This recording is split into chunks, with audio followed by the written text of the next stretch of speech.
Friday, happy Friday, happy Friday.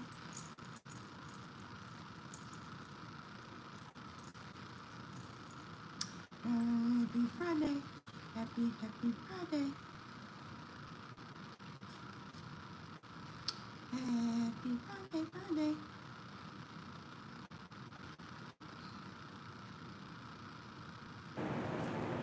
Happy Friday, happy Friday.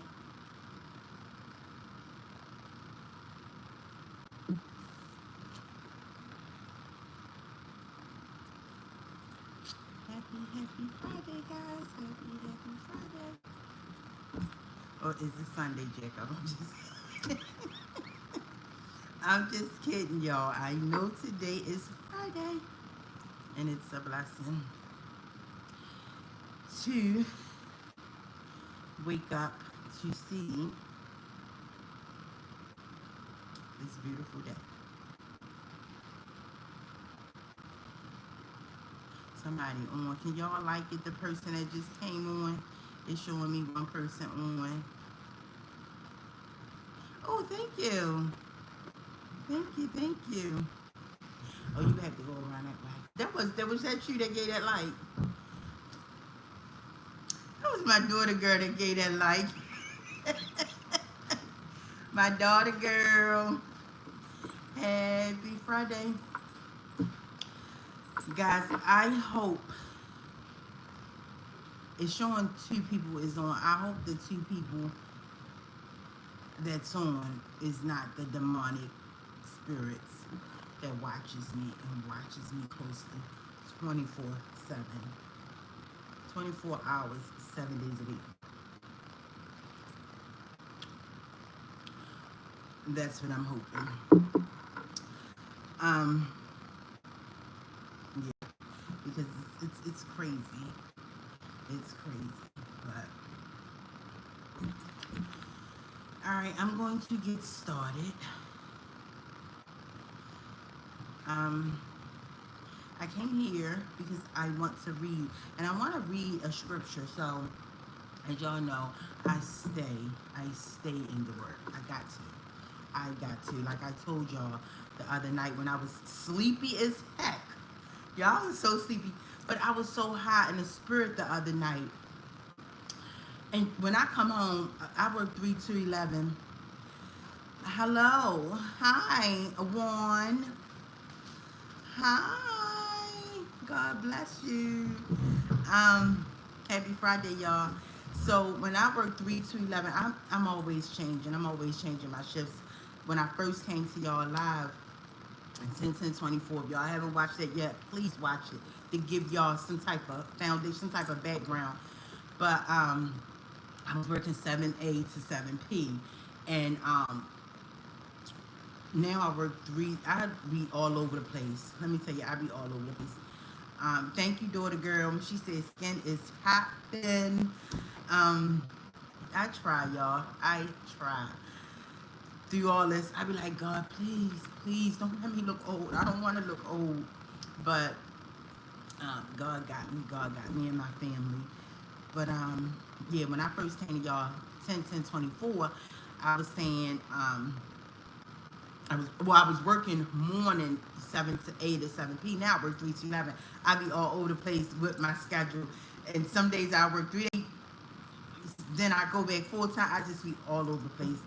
But and hi to everyone, hi to all my new subscribers. Oh my gosh. I never thought, like, and I know I be all over the place, y'all. Just stay with me. So when I first started this thing, I was impressed. I'll put out content and, go away. Like I said, my life was, I was content. You know, I was fine in my world, right? So I wasn't trying to be a content creator or a big YouTuber. I would just put out stuff and go. Now, I know with consistency and, me being on here a long time, I'm thinking that's how my channel would grow. I didn't know that, I didn't know the whole ins and outs of YouTube. I just thought I started back in 2013 or whatever the case may be.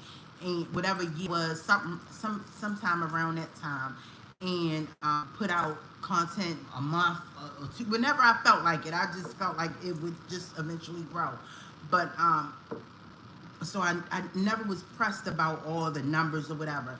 But now, more than ever, I'm focused on growing this channel. And the reason is, you know, as y'all see, y'all heard that some of the people that I wrote, well, I wrote a lot of people. I just gave y'all some names of big entities that I thought was going to jump right then and there. And even when I even wrote this, if y'all watched my lives, probably one of the lives that's not up, I wrote the Supreme Court.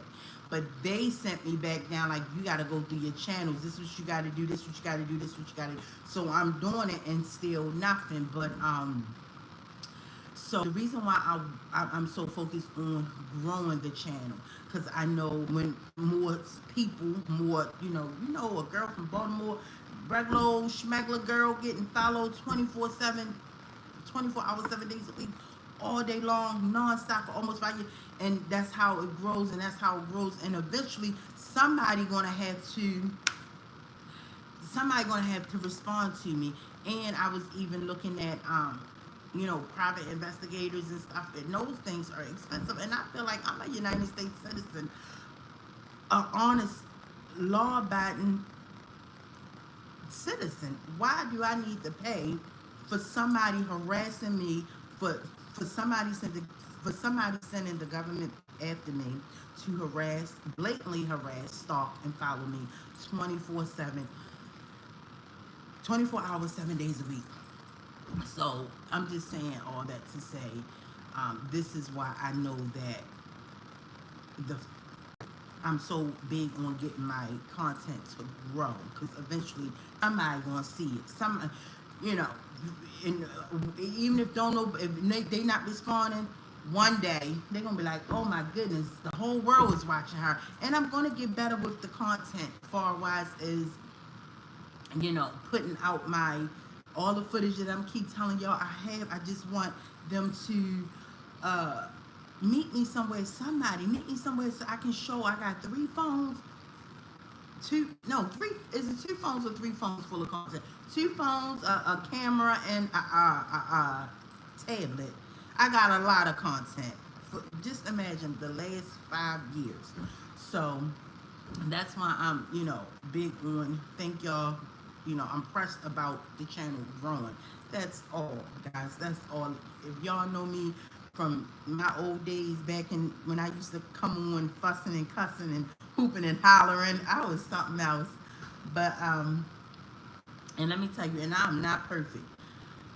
Some days I be fussing when the helicopter's really low. I be fussing them out, cussing them out, calling them curse words and stuff, right? And then I come on here and smile, and you know, and then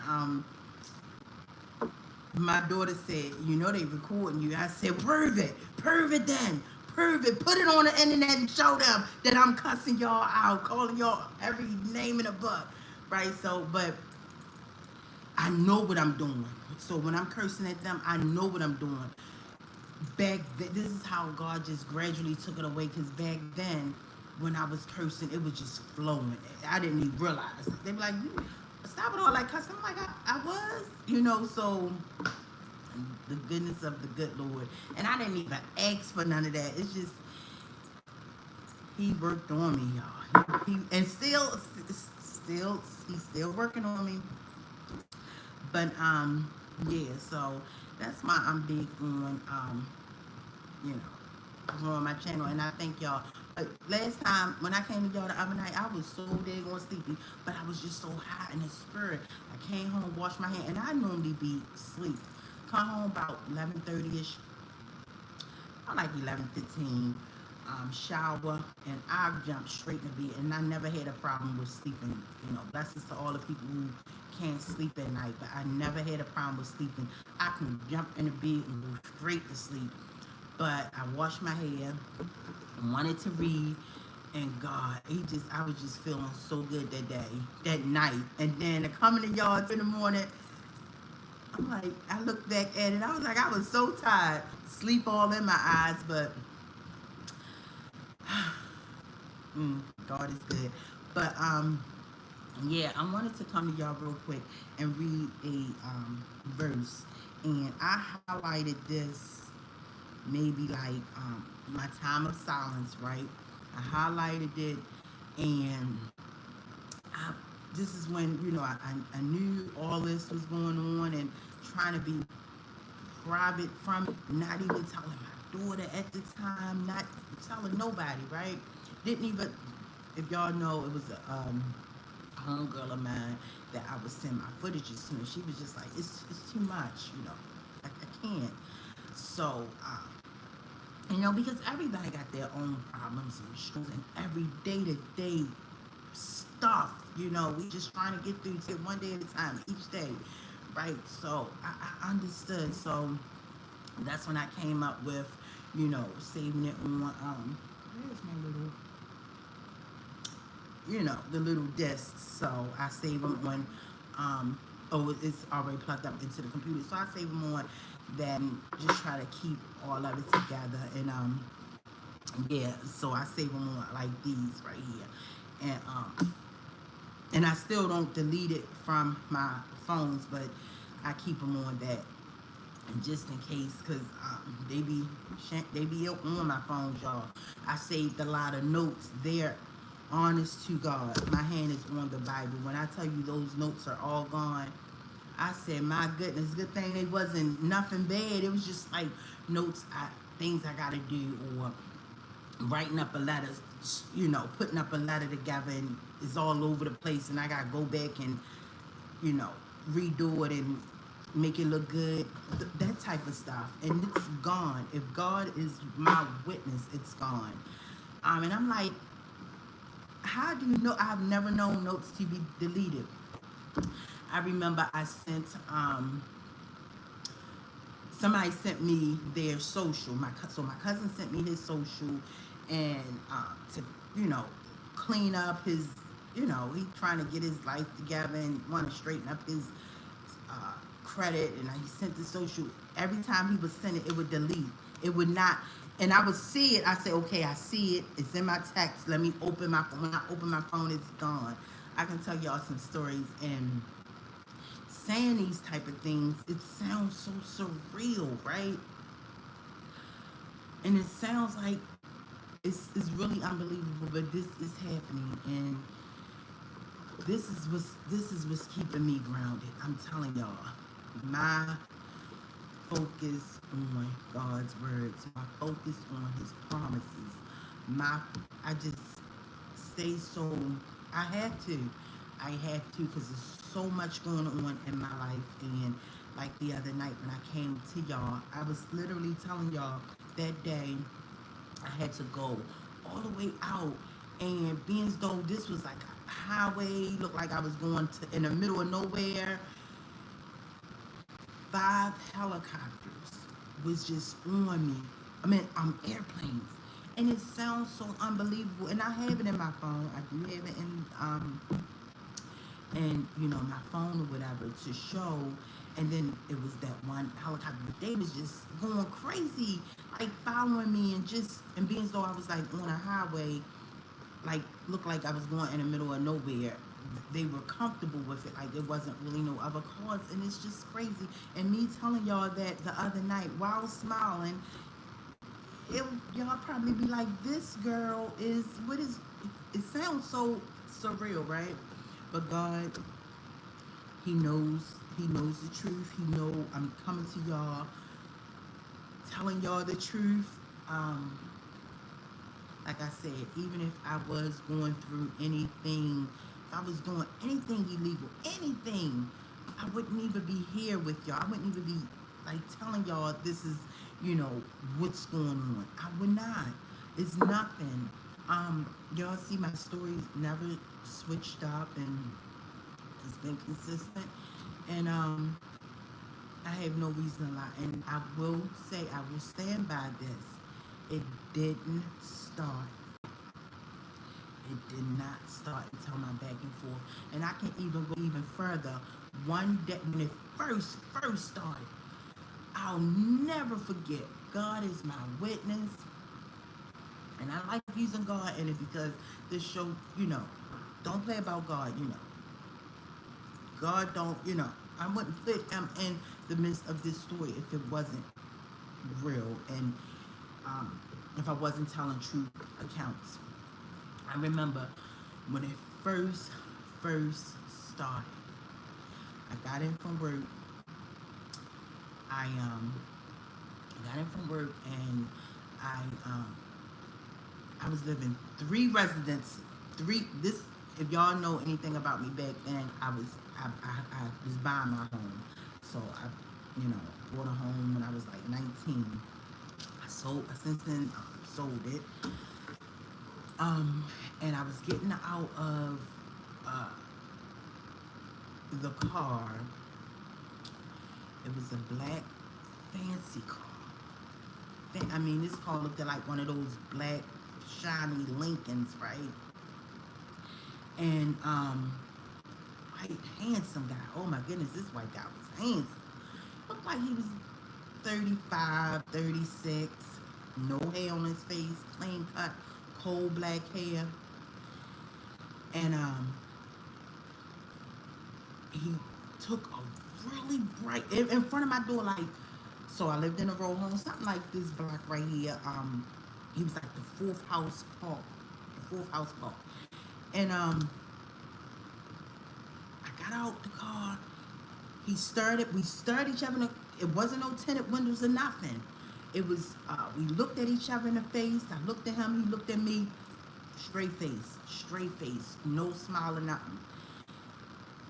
He pulled up something. I don't know if it was a phone, because I couldn't see, but the light that flashed was so bright, right? So it was so bright, I turned my face right away. I said, oh, and mind you, all black community, a nice, community at the time. And it still is. So I turned my face, because, I'm a quick think, this person trying to blind me. But earlier that day, I was going back and forth. This is when I was in the midst of going back and forth on Twitter. Well, let me stop saying going back and forth, but if I see, I never follow, and I'm saying her name because this is my story, guys. I never followed Kiki Palmer, but I would, like I said, I was studying her, trying to get the, see why is she, I tweet something and she'll respond to my tweets. So, and then at this point, doing skits, and I would be so angry, and I would compare it to, see, I told you this, B. Look, I just tweeted this, and look, she just did a skit on this 2 days later. Look, I'm telling y'all, I just tweeted my brothers, we love boxing. Look, she's got a house full of crazy looking people while the boys in the house just boxing, and boxing each other with boxing gloves on. And y'all know I always say I'm having a glass of wine, and she got a drunken lady sitting there drinking, and a pretty, beautiful girl coming through the door. I'm the Beyonce of the family. I just tweeted this guy. Look, I just tweeted. My daughter is the Beyonce of the family. I did it. Me and my brothers love boxing. I just tweeted. My mom, at the time, my mother wasn't living with me. She would always come over. I just tweeted my mom. Me and my mom always be together. Look, I'm telling y'all, this is what's going on. Or remember, I told y'all about. I wish I can find that picture. I told y'all, but it's on my Flowers and Jelly. It's nothing to hide over there. I did a picture. I took a picture on a BlackBerry. This is in 2011. Posted it, one of my first introductions of Twitter. She took that picture, and mind you, me and her was going back and forth in 2020-ish. She took that picture and did a skit of Janet. Remember the Janet character with you couldn't see the face, a big old, one of them big old sun hats. And she said, oh, Janet, you're such a big ball of trash. Why would you go out here and wear all black to a Christmas party? Remember, she used to be so aggressive with that character. And the girl went, I'm sorry, I didn't know. And the character Janet or whatever. So I'm back and forth. I'm like, I told y'all. And mind y'all, when I would log off be peaceful. My world be peaceful, and people. So I guess people really thought, oh, she just crazy. She live a wild, corrupted life. No, Tauruses, we're just quiet people. We love calmness. We love peace. But don't take us there. And it takes a lot for you for someone to take us there. But and again, going through, so y'all didn't know I was back and forth with my mother with. She get her breasts removed. It was just a lot during that time. But like I said, I would get on Twitter, have fun, post music, things like that. So I'm telling people, look, this is what's going on. And I'm tweeting her this day. I'm calling her, take put a picture up. Look at all these everybody in Hollywood. I hate, this is what I hear. Everybody in Hollywood got herpes and this, and I'm showing, the lips of hers and stuff like that. So I'm just coming after. But she's on her end trying to make it seem like I'm just this crazy person, but still doing skits. And I'm telling people, watch her skits. Look at my tweets. And I'm trying to do comparison, finding tweets to go with her skits or whatever. And she even did skits with a lot of nephews. I always talk about I got a lot of nephews, and she called them a big, it's nothing but thugs, gang members. I mean, she just,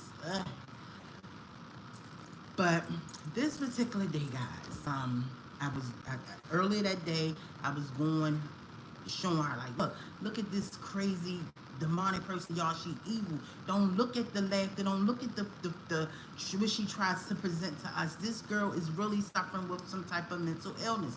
And I was saying this stuff, and this was the same day I was like, this particular day I went all day with, going at her. From home to work, I'm at work still tweeting, right? And I'm laughing. People don't even know what's going on. My coworkers don't even know what's going on. You want some lunch? I'll treat them. I'm like, yeah, okay, good. And I don't even know what's going on. So this night I came home. Boom, that happened. A big old flashlight. I mean, this thing was huge. And I turned my head real quick. And first thing, of course, I'm of age. I have, common sense. I said, and I'm not even going to say her because I still don't want to say her, but this is the first thing I said. They done got a private investigator. They done found my address. They done found and then at the time, I didn't know nothing about cell phones. So I started Googling about how did they find me, and start Googling things about cell phones and how your tracker and all that. And Lord God is my witness. I had all that on. I went deeper on Twitter. It showed my location, Baltimore. I'm like, oh my goodness. So I started panicking, like they can find out where I live. So I turned all that off that night. I'll never forget. But still not scared of this man. Still not. He even had on a white collar shirt. I mean, real business vibe, right? White collar shirt, handsome, black guy. White guy, very pale white, handsome, coal black hair, cut, nice, groomed, nice. And that was the first time I saw that. Didn't tell nobody. I came straight in the house and told my daughter. I went straight upstairs and told, because it was, that light was bright so much, so I had to turn my head. Because I'm thinking, oh, they sent somebody out to try to blind me, right? This is what I'm thinking at the time. And then after that, I started seeing tinted cars with tents and sitting outside my home, literally sitting out my back of my home. At that time, our backyard, our back alley never was used. Like everything was done out the front. Even when trash trucks would come and get our trash, nothing was done out back. So literally sitting in front of my door, tinted windows and stuff like that. So, and at this time, my neighborhood was so safe. I was a native or more.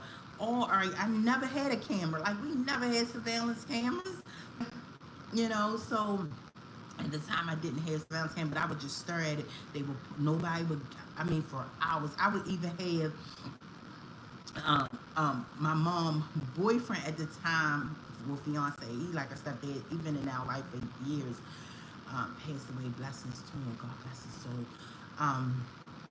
To come and sit and watch it, like to make sure nobody got in or got out, because it was happening all the time. And lo and behold, I never would catch it when it pull up, but I would always make sure somebody on it when they drive away. Nobody would get out or get in. They would just drive away. And so, um, you think about it, they didn't never get out. And like I said, the cars were so dark, I didn't see. I'm like, did anybody get in or get out of the car? What? But after 2-3 hours, they'd just drive away with nobody getting in it. So, and then that's when I started coming on Twitter. At the time, I forgot all about it. When I would do videos, y'all can go back and watch my videos. I used to cuss a lot. I was saying in the description, and I didn't even know. I forgot I was saying it in the description until I just randomly went back. And I hate watching those videos now. They're so cringy, but I gotta keep them up because it's the truth, right? And I was saying it in the description, and I was saying it in some of the comments. And it was years, like I said it in 2021, 2022. I'm like, guys, I could not believe it. I'm like, oh my goodness. So that's the story on that. But yeah, this is what keeps me. This is what keeps me. And even last night, guys, I'm gonna show y'all something. Oh, phone went dead. Could you charge this for me? Thank you, best friend. Last night, same thing. Same thing last night. Coming home from the time I got out, and this is what not angers me, but upsets me, because I wrote so many people, right? And I said, you can follow me from a distance. You can, meet with me, and I can tell you nobody. But literally, they still doing it. They still doing it. Me being boisterous, me coming to y'all being so boisterous, telling y'all my story. They still doing it. Last night when I got out of work, they wasn't hovering over my job, but when I got on a highway, that's when I saw them. And I'm looking. As soon as I get out, I didn't see it, and they followed me all the way home. Then when I got out the car, walking down my street, they come across, stop, take a picture, and go across my home. And you can see it. You like literally can see it. I'm gonna show y'all as soon as the phone come back on. I'm gonna show y'all. This is still going on. They have not stopped. And like I said, y'all gotta understand, this is pure harassment. This is pure stalking,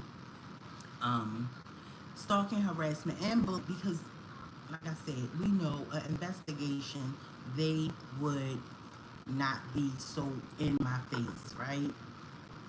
This is pure. They know what they're doing. So yeah, this is what I be going through. And if it wasn't for this, and I even think of Natanya Rubin, the girl that got shot in the face many years ago. What was in 2019? I meant 1990. 1999. I remember that story. Look, my daughter was a little girl, but I remember that story. And when she told her story just recently on that couch, the purple couch or the blue couch, this lady was telling her story, and I was just in awe, because it's like she was going through all of that and sitting on that couch to be able to tell a story with a sound mind. Wasn't nobody but the grace of God who had her for all them years. Now, mind you, we going through our lives and having fun and doing this and just living, and not to mention Puff Daddy. Every Rock Nation party, everybody want to be around him. You know, him and Jay-Z, his best friend. Now Jay-Z trying to separate himself from him. But no, we know they were close. They were close. And they knew a lot. Jay-Z and Beyonce and the whole industry knew a lot. You know, at parties, you know. There's so many footages of people at Puff Daddy party. You know, and they knew having fun, partying, living their best demonic lives, while this girl was suffering, credit cards frozen, And here I'm telling y'all, oh, I can't get no credit. I still can use my credit card, but hers was frozen. Tires was flat. Every time she get a new tires from the flat tires flat again. Stalked, harassed, drove off the road. This is what these demonic people do, and you know, and this is another case in point how they work closely with the government, because who in the world can stop your credit cards but the government? Y'all, these people. And then when like I said, I never used to talk about like this. To y'all who's watching that, that I wrote these big corporations and I told y'all about my channel. I know y'all watching. I never used to talk about this. I was that girl who used to be like, you crazy. What? No, that's not true. But it's real. It's real. These celebrities works closely with the government, and the government is who gives them their loans and their checks and their advancements and all that stuff. It's them. They were, and then when I went further investigating because of what I'm going through, the Black Boule started out with the elites of the government, not Hollywood, and gradually they became, in their little entity. But they work closely together. I'm telling you, and it did not start until my back and forth on this social media. So this is what keep me grounded. This is what keep me grounded. Me just staying prayed up, staying in the word. I even have, and the people in my life who, elders. When I say elders, I'm talking about like elders of the church. Like they like live, breathe, sleep God's words, and married couples, and they pray tremendously for me. That's why I said prayers definitely work, and they don't even know what's going on with me, and I try not to let so many people know, and eventually, it will be one day where the whole world know if I keep, nobody not trying to help me, and I'm keep voicing my opinion, and my channel is growing like it is, and I thank y'all so much. I know my family and friends and co-workers, they're going to be like, oh my goodness, and I know.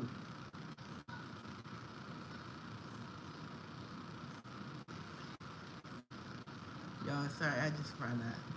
Lately,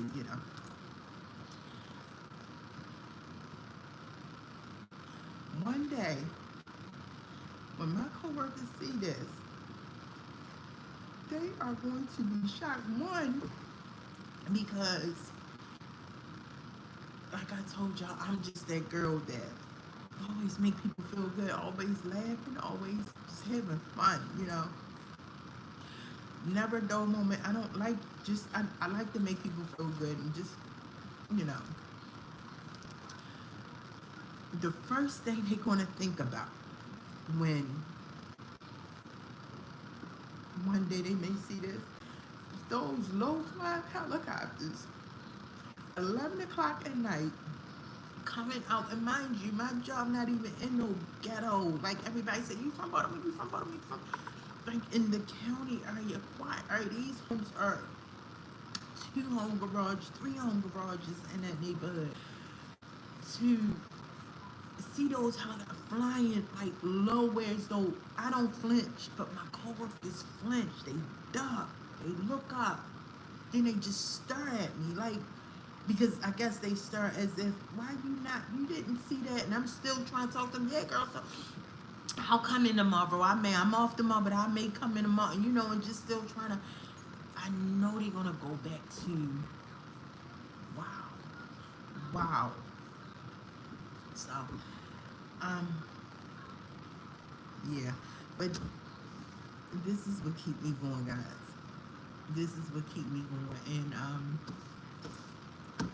I did not mean to cry. Let me tell you, I am such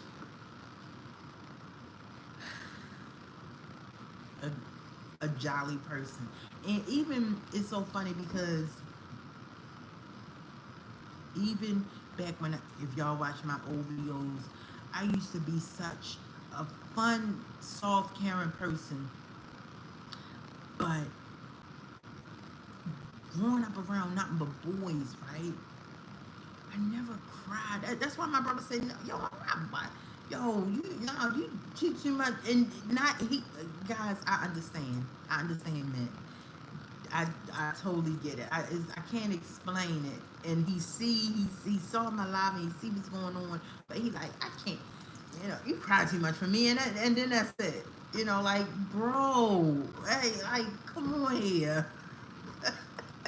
But that's just men. They deal with their emotions differently. Like, you know.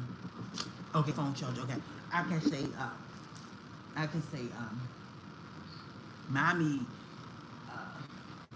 something about mommy, my mother, and they'd be like, oh, so what y'all gonna eat today?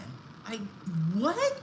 And that's just, and we love our mother to die, but that's just men. That's just men. Like, I know them. I know. And like, for instance, last night, strolling through my, and I felt bad because I'm like, oh my gosh. I did a video, a short, and I used Meek Mill, right? Use Meek Mill. Everybody know there was not no AI. Let's call a thing a thing. That was not no AI. And I use Meek with how people sold their soul and just walk through those tours. And I was strolling on YouTube because I'm not a big fan of Instagram. Oh, and the other night I want to clear something because I know the other night, tired as ever, and I'm talking about no sleep in my eyes. I had mentioned that I don't follow no celebrities, right? I said I don't follow, and this is how you know that these two people are so genuine, because when and just so, yeah, they got money, but I don't see that. They just so down to earth. Look like I can just go outside and, hey, what's up, Clarissa? Or, hey, what's up, Pat? They just so down to earth. I do follow those two. And I started following Clarissa when I first found out who she was. Like, I did not have no idea. And me and my brothers, we are huge boxing fans. But like I said, in my videos that I did of Clarissa, we just would watch old boxing footage, like from the 70s and 80s and 90s. We never, even a guy from Baltimore, Tank, I just felt like that sport wasn't real no more. It was like, I'm gonna pay you now to beat this fight, so y'all already know what's gonna go on. Yeah, y'all throw real punches, but this is you gonna win the fight. You're the champion for now. So that's what boxing was starting to give me in my brothers. So, but I found out about her, and I even told my brother, y'all know, and this girl, she's the real deal. Like, she is a real boxer. And they're like, oh yeah, I heard of her. Oh, she nice. And now, guess what? When they watch old footages of Clarissa. So from a fan point of view, and y'all know, from a boxing fan point of view, and y'all know, if y'all follow me on Twitter, I talk about, that's all me and my brothers, that was our sport. And I had no choice, because I'm the little girl running around. All the little black and white TVs to little background TV, that's all they was watching. So, and they not football fans, they not basketball, they can't tell you nothing about that, but they fans of boxing, right? So, now they watches her old footages, they excited about her fight, like we was excited when she fought last time. So I didn't not have no clue of her. I always followed Pat Poots. And even when I did my whole unfollow spree, I didn't even do an unfollow spree. I just deleted that. I didn't want no parts of that, because I was following a lot of celebrities and always saying something nice about them. So I just didn't want all that, like, ugh. And even then, guys, I'm again, I can't stress this enough. I am not that type that will put out bad energy to the world. And Yeah, so I deleted that. So when I did make this new page, I followed Pet. Pet Poos was one of the ones that I followed, like, and I follow like KRS1 and those type of things. So I will say now, when I think about celebrities, I'm not Papoose didn't come to mind, but yes, I do follow him. And Clarissa, I started following her once I found out who she was, and I started, I even follow Clarissa on here on YouTube and on Instagram. So I will say that I wanted to make myself clear on that because I do follow people with blue checks, but I said I don't follow nobody with blue checks. But that goes to show they just so down to earth and poor. Let me tell y'all something, and I'm gonna tell y'all about Meek Mills. Put tears in my eyes, but Remy Ma, I will say this, Remy Ma. I saw that whole back and forth with the girl who the guy who they saying that Remy Ma's son allegedly shot dead. I don't know. So I'm gonna say allegedly. They got into it at the court, and I went on because I don't follow Remy Ma. I went on her page and just start watching because I don't follow these people. So when that happened with the court incident, and I saw it when somebody did a commentary on it. I went on her Instagram just to see what's up with her. Yeah, that's right. Remy, I forgot about Remy. What's up with her? With all that jewelry that she's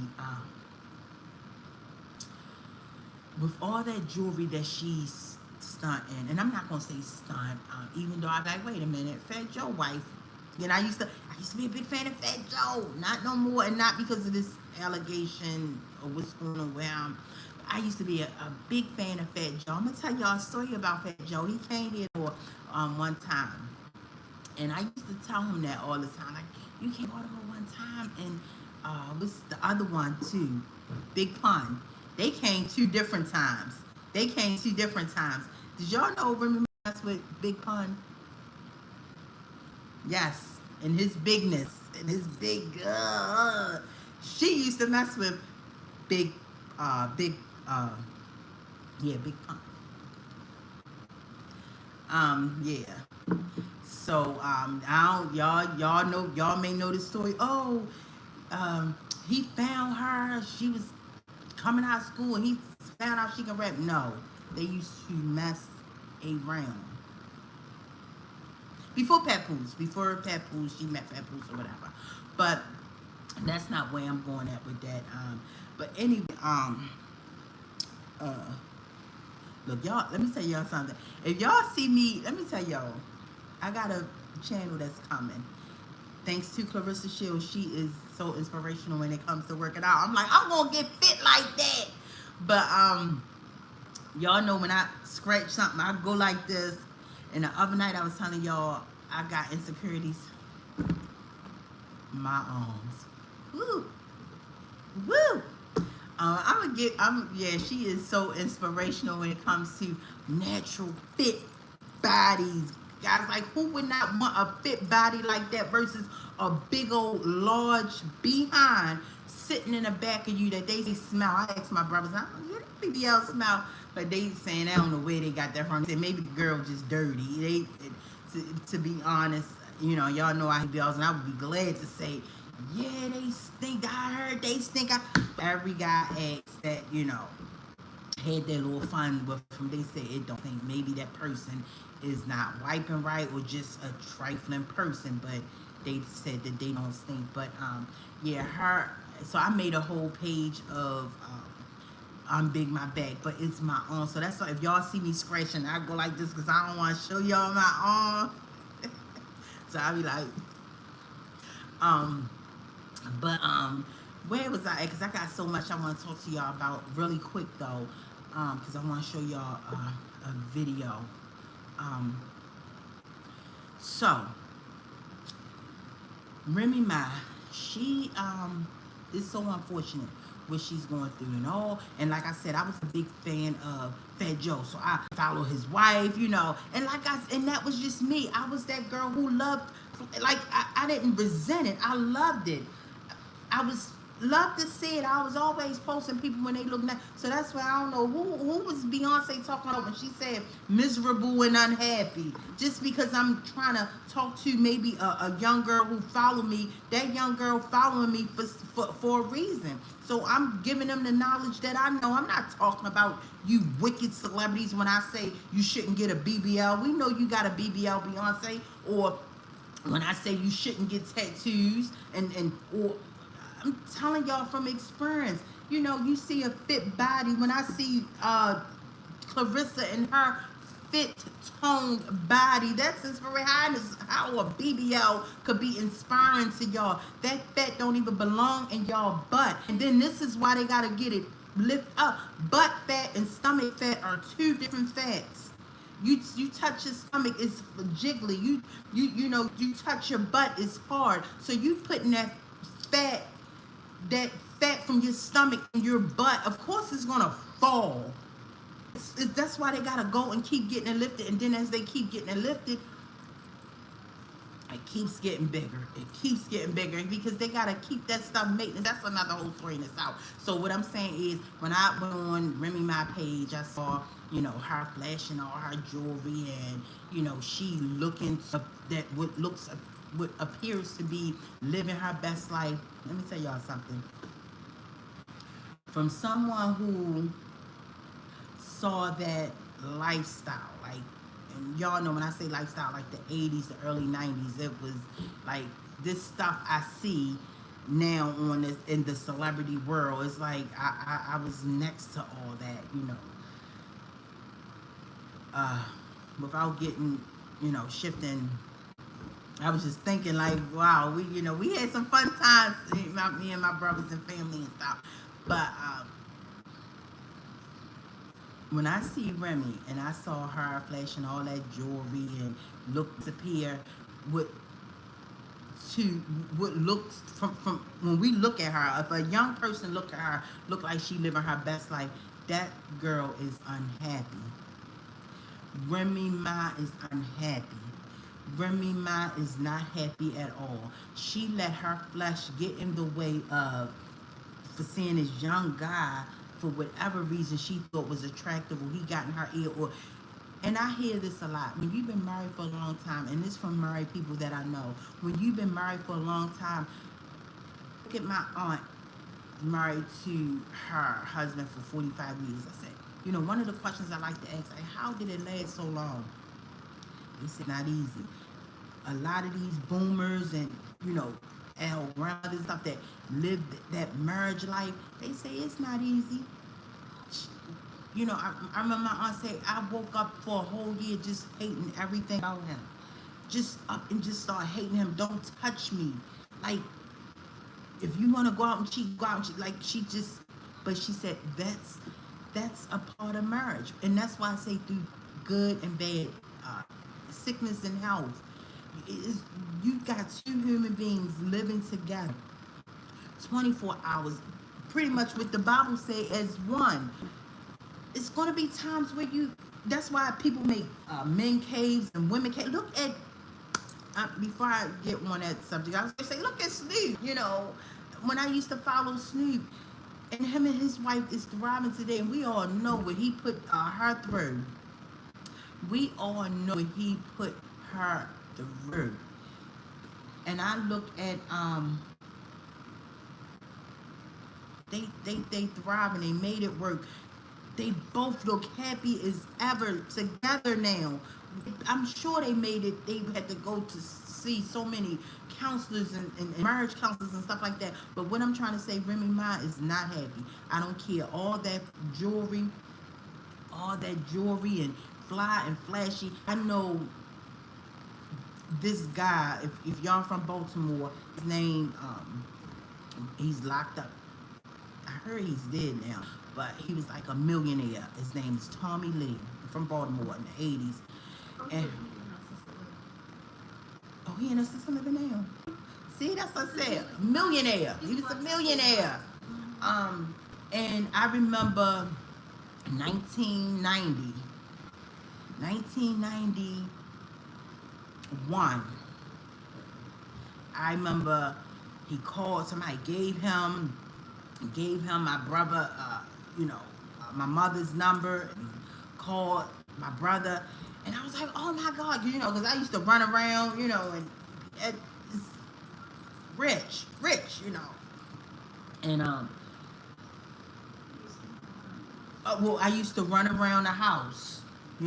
I remember him as a, yeah. Whew, I used to run around the house as a little kid in the 80s, And he used to come over, rich. Everybody know him. You can look him up. And on, well-known guy in Baltimore in the 80s. And I remember, I said, Dad, you, how long you got, Tommy? He said, I'm never coming home. I said, oh, man, no killing, just, that lifestyle, the drug lifestyle. And I said, oh, man, now by then I'm 90, this is in 1991, so I'm like 14, 15, and he said something to me. He said, and all that, every day, and back in the 80s, you didn't, all that credit and check your credit, that's all you needed was money. You didn't even need no ID to get cars, right? He said, and all of that you saw, Neat, he said, I was so unhappy. I said, what? You was what? He said, and I, mind you, this is a probably like 13, 14-year-old man he's talking to you on the phone, right? He said, I was so unhappy with all that money I had, with all them, the women I had, with all the flying all over the world I had. I was not happy. And you know why? He didn't tell me why. But it's all, I know, now that I know what I know now, because he never dealt with his trauma. He never dealt with his childhood trauma. So all that stuff that we see flashy, and we may look, because I used to be like this, oh yeah, she doing, look at her, oh, she fly, she did. Let me tell y'all, they don't be happy. They do not be happy. A lot of these people are hurting. You got to understand. That's why I said, I always said this on Twitter. This is nothing new, and I say it a lot here.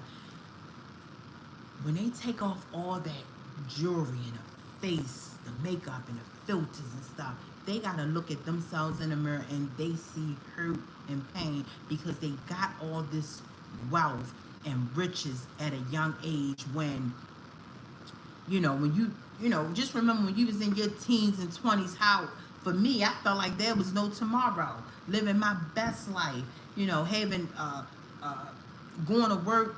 Literally, I would go out to a club, put my uniform in a trunk, because after the club, we would go out to after hour, then out to eat breakfast. Then I would go to work, get off. This when I was working get off morning shift, so 7 to 3. Be like, what y'all doing today? What y'all doing today? We out. All right, I'm going to change at work. And this, so you feeling like there is no tomorrow. So, so that you giving all this money. And that, the midst of you just living just young and just thinking of there's no tomorrow. Already think that you got it figured out, right? So you get all this money, get rich and get wealthy. And now you're in your 40s and your 50s. You feel like you don't. Who do you feel like you feel like you don't have to go to God, because money is getting you everything. Money is helping you, get this done and get that done. So you feel like you don't have to go to God, and you got all this money and feel like everybody telling you yes, yes, yes, yes, yes. And then when you get to my age, I'm 49 and Remy is up there in her late 40s. You still feel a void. And luckily, thank God, I found that in my 30s. I started seeking in my 30s, right after my brother passed. Right after my brother passed, and y'all know I even talked about it so many times. Whew. When my oldest brother passed away, I was like, okay, God. I was so angry. Y'all talking about angry black woman. I was so angry. And I said, God, I just feel so angry. And, you know, you didn't listen to me. I prayed tremendously to have my brother to live, and you didn't listen. And I was just, you know, everybody go through a time where you just feel like God don't love me. I never, the devil's like, because I was going to say there's no, I never, ever thought that there was no God. Always knew. And but I just like, he don't love me. You know, he ain't for me.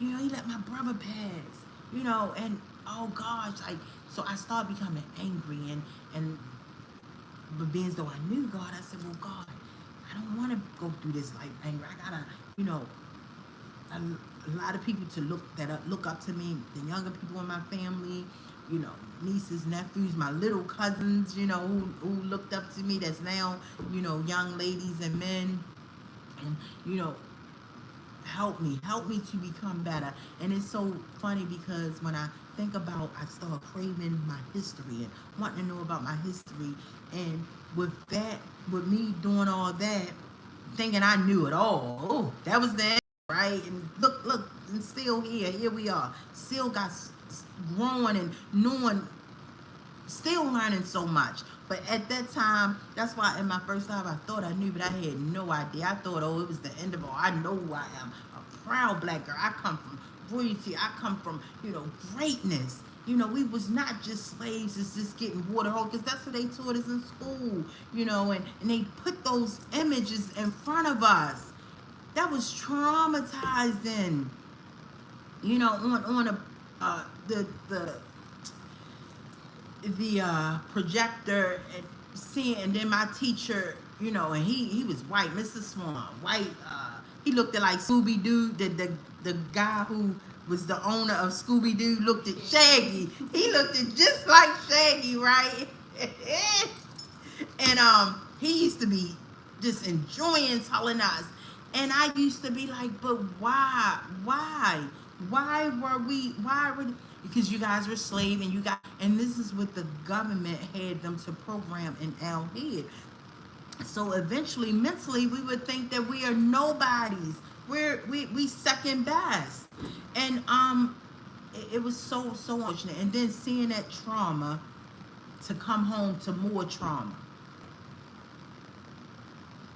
You know, me and my brothers had to, as soon as we come in the house, we had to put our books on the side of the door. It was like a little stand, and march, because we lived in the project, and march straight upstairs.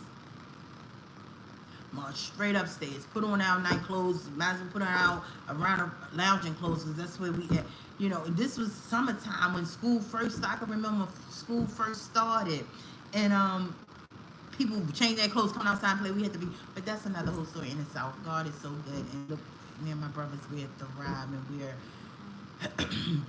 we're still going, still moving, you know, and we're so close. And but I'm saying all that to say, to all the people who look at these celebrities and feel like they got it going on, they had the world. At the end of the day, what all matters, when you look at yourself. And when you look at yourself in the mirror, what do you see? Do you see happiness? I'm saying all that to say, you know, these celebrities, they're not happy. They're not happy because they got this money at such an early age, when they didn't have to go and seek God. They didn't have to try to every day try to be a better human being. They don't see, you know, compassion. They don't see grace. They don't see love, because they are up here in you know, the Hollywood Hills, where they can't relate to us. We come out our house every day.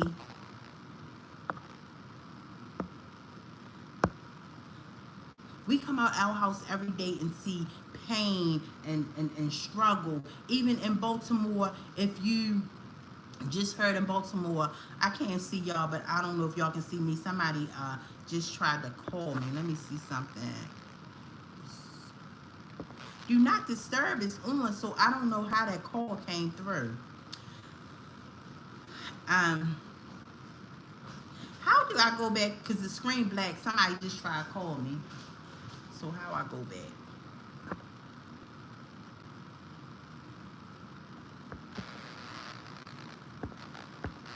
Okay. So, you know, people like myself, you know, we try to just just be better human beings because you know we see, oh yeah, because you know we come out of our house and see everyday struggle. We see the everyday struggle, but they so high up there, they don't know what's going on down here. So that's why I said, how can they sell books to us? How can they sell books? What could they say? You know, they're not doing the work. They're not doing the work to become even better human beings than what they were before. They don't need to because they think money is fixing it all. And this is why it's so much evil in Hollywood. This is why it's so much demonic things going on in Baltimore and Hollywood.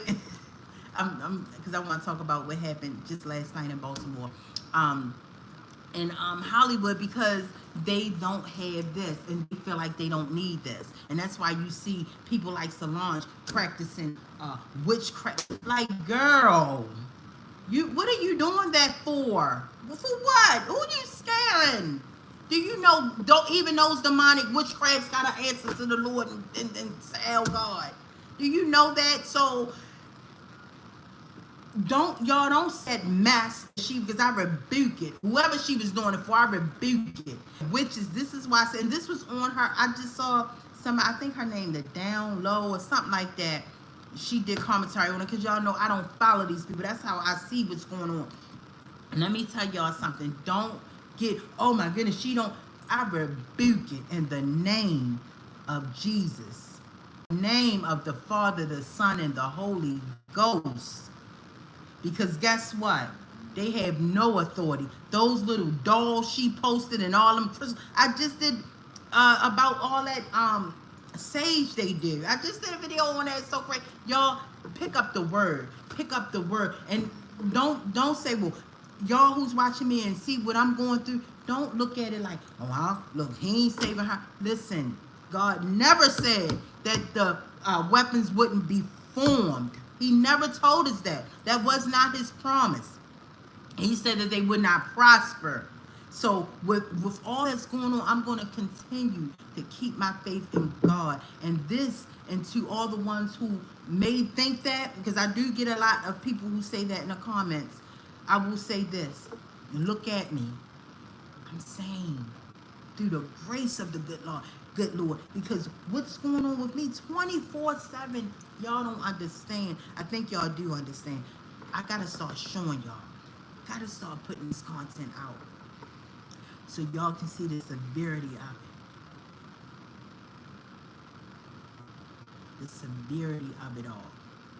Through the grace of the good Lord, I still wake up smiling. I still go to work having fun. Having fun. Like, people love me. Like, I gotta be to work at 3. Let me say something. I gotta be to work at 3. I can come in 5 o'clock. Nobody says nothing. No HR. Nobody. That's all they. You coming? Yeah, I'll be there. Okay. Now I don't even call no more. She gonna be late. But this. I'm saying all that to say, by the grace of the good Lord, when my coworkers see me one day, find out about this, they're gonna be in awe. In awe. So, yes, this is what keeps me sane. And then, not only that, all the people that I'm writing not paying me any mind, that would make anybody be like, wait a minute. But I know a man, and his name is Jesus Christ. And he's keeping me through all of this. So to bring it back to Remy Ma, I just want to say she's not happy. And this is where she messed up at. If she went through her little times of hating papoose, her husband should have went to counseling. She should have made it work, because what I'm saying is her on them steps, and I cringed for her. I said, now this is where she need her husband. This is where she needs her husband. Because yes, we all know she with Fat Joe, and when he called his whatever he called his the terror squad, you know, she's with Fat Joe and the terror squad, but he's home with his wife and his family. This is where, when I felt bad for Remy, I really did. I said, this is where she need her husband. For that time of that moment, to get ready to go and hear her son charges and just going back and forth, and I know she's not happy. So I want to say to all the young people, or the people my age, that just look at her like I was, looking at the celebrity world and saying, oh, she ain't worrying about Pat. Yes, she is. Yes, she is. She wish she can take it back. She wish she can have, but see, now she got a role to play, and that role is to make it seem like she don't need him. She wish she had him right now, this moment, because see, she see things is not cracked up, not the grass she thought was green on the other side, but it's not. And what I hear, she's not even with, you know, from watching commentary. I don't know how true it is, but what I hear, she's not even with Rock Captain, whatever his name. She's with a white rapper. This is what I heard. I don't know. This is what I'm watching the blogs. This is what they saying. And I said, oh my goodness, here we go. Now things get ready to spiral out of control. Let's be real. What real man is gonna want a Remy man? And stop, y'all people. A lot of people, guys, y'all making she making women look bad. I think I said that before, but when you think about it, she's not. She making herself look bad. And then you gotta look at all these people. Who's gonna want her? Because they see how she just dug a man who was so faithful. So what? If maybe he was cheating. She said he was cheating when she was locked up. So what? He held you down. He made you feel like you was the only woman in the world. He held you down for all those years. So if he was cheating, which I don't believe he was, because, you know, somebody would have came out by now. You know, they celebrities. But even if he was, so what?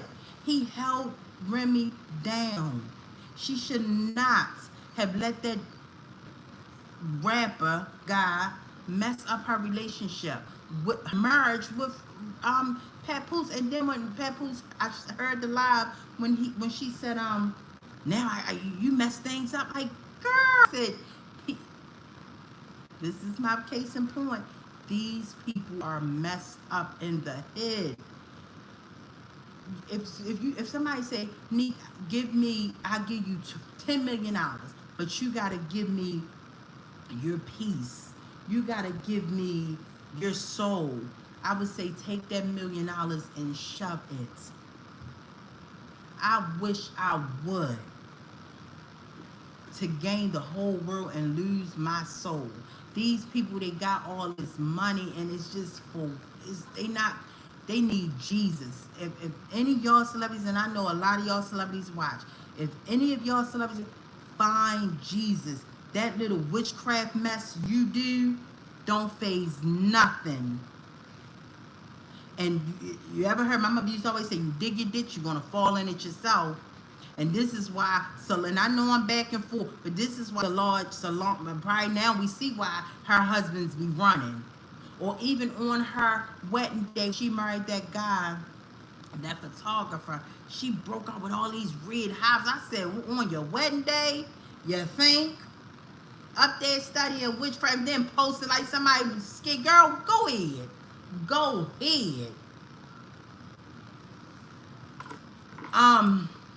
Rebuke them in the name of Jesus.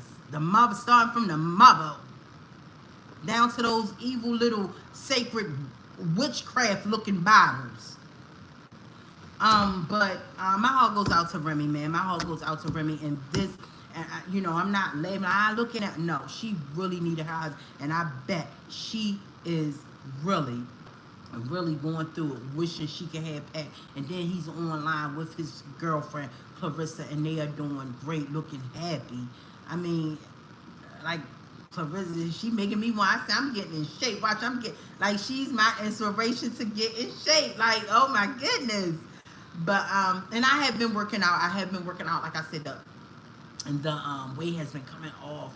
so slow. But I'm gonna really watch. I'm gonna dedicate that channel.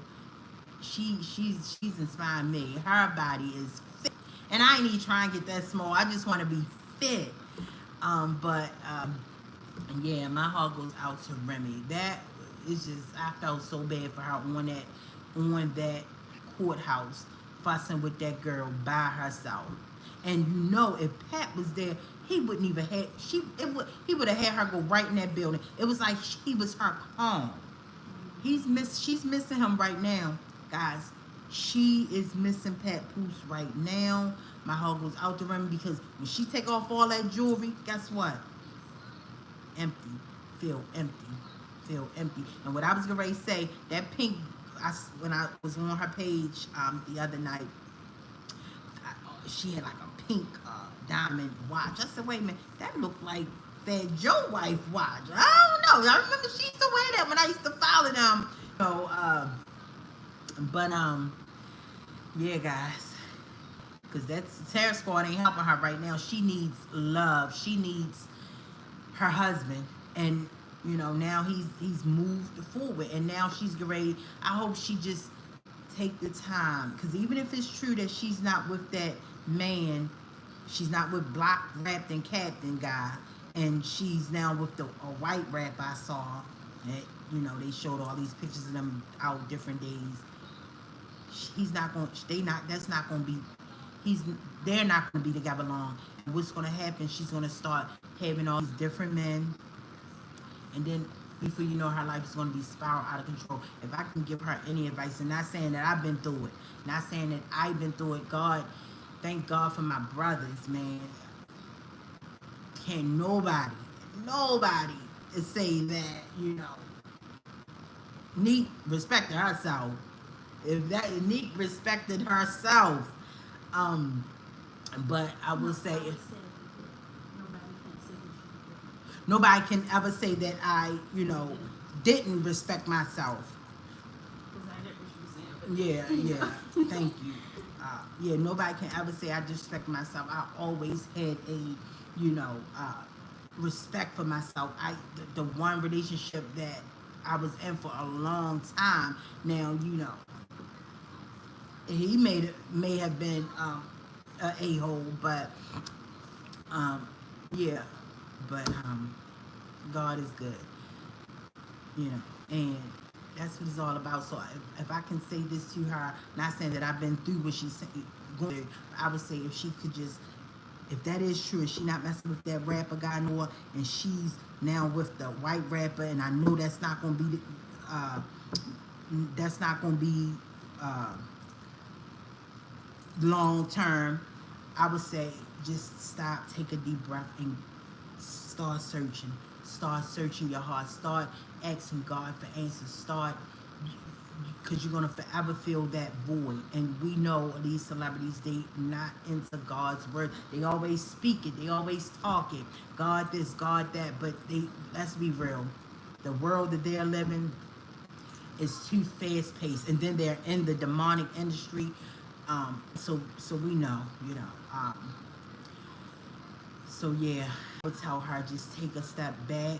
You know, she got a large following. She still got to entertain her followers, but start doing some research. Start searching for God. Start reaching out to Him. Because what I saw when I went on there, I saw past the glitz, the glamour, the fly, flashy outfits that I used to be like, oh yeah, she killed. Oh, this picture is.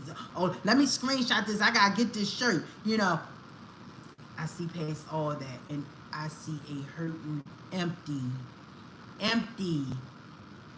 Remy, and it's sad because she's in her late 40s and still have that void, still looked so empty, and this is where she should have made it work with Pat Poose, because like I said, a lot of people that I know that's still together, their marriage was never peaches and cream all the way through. It was girls where, and so many women said, you know, it was times where they hated their husbands.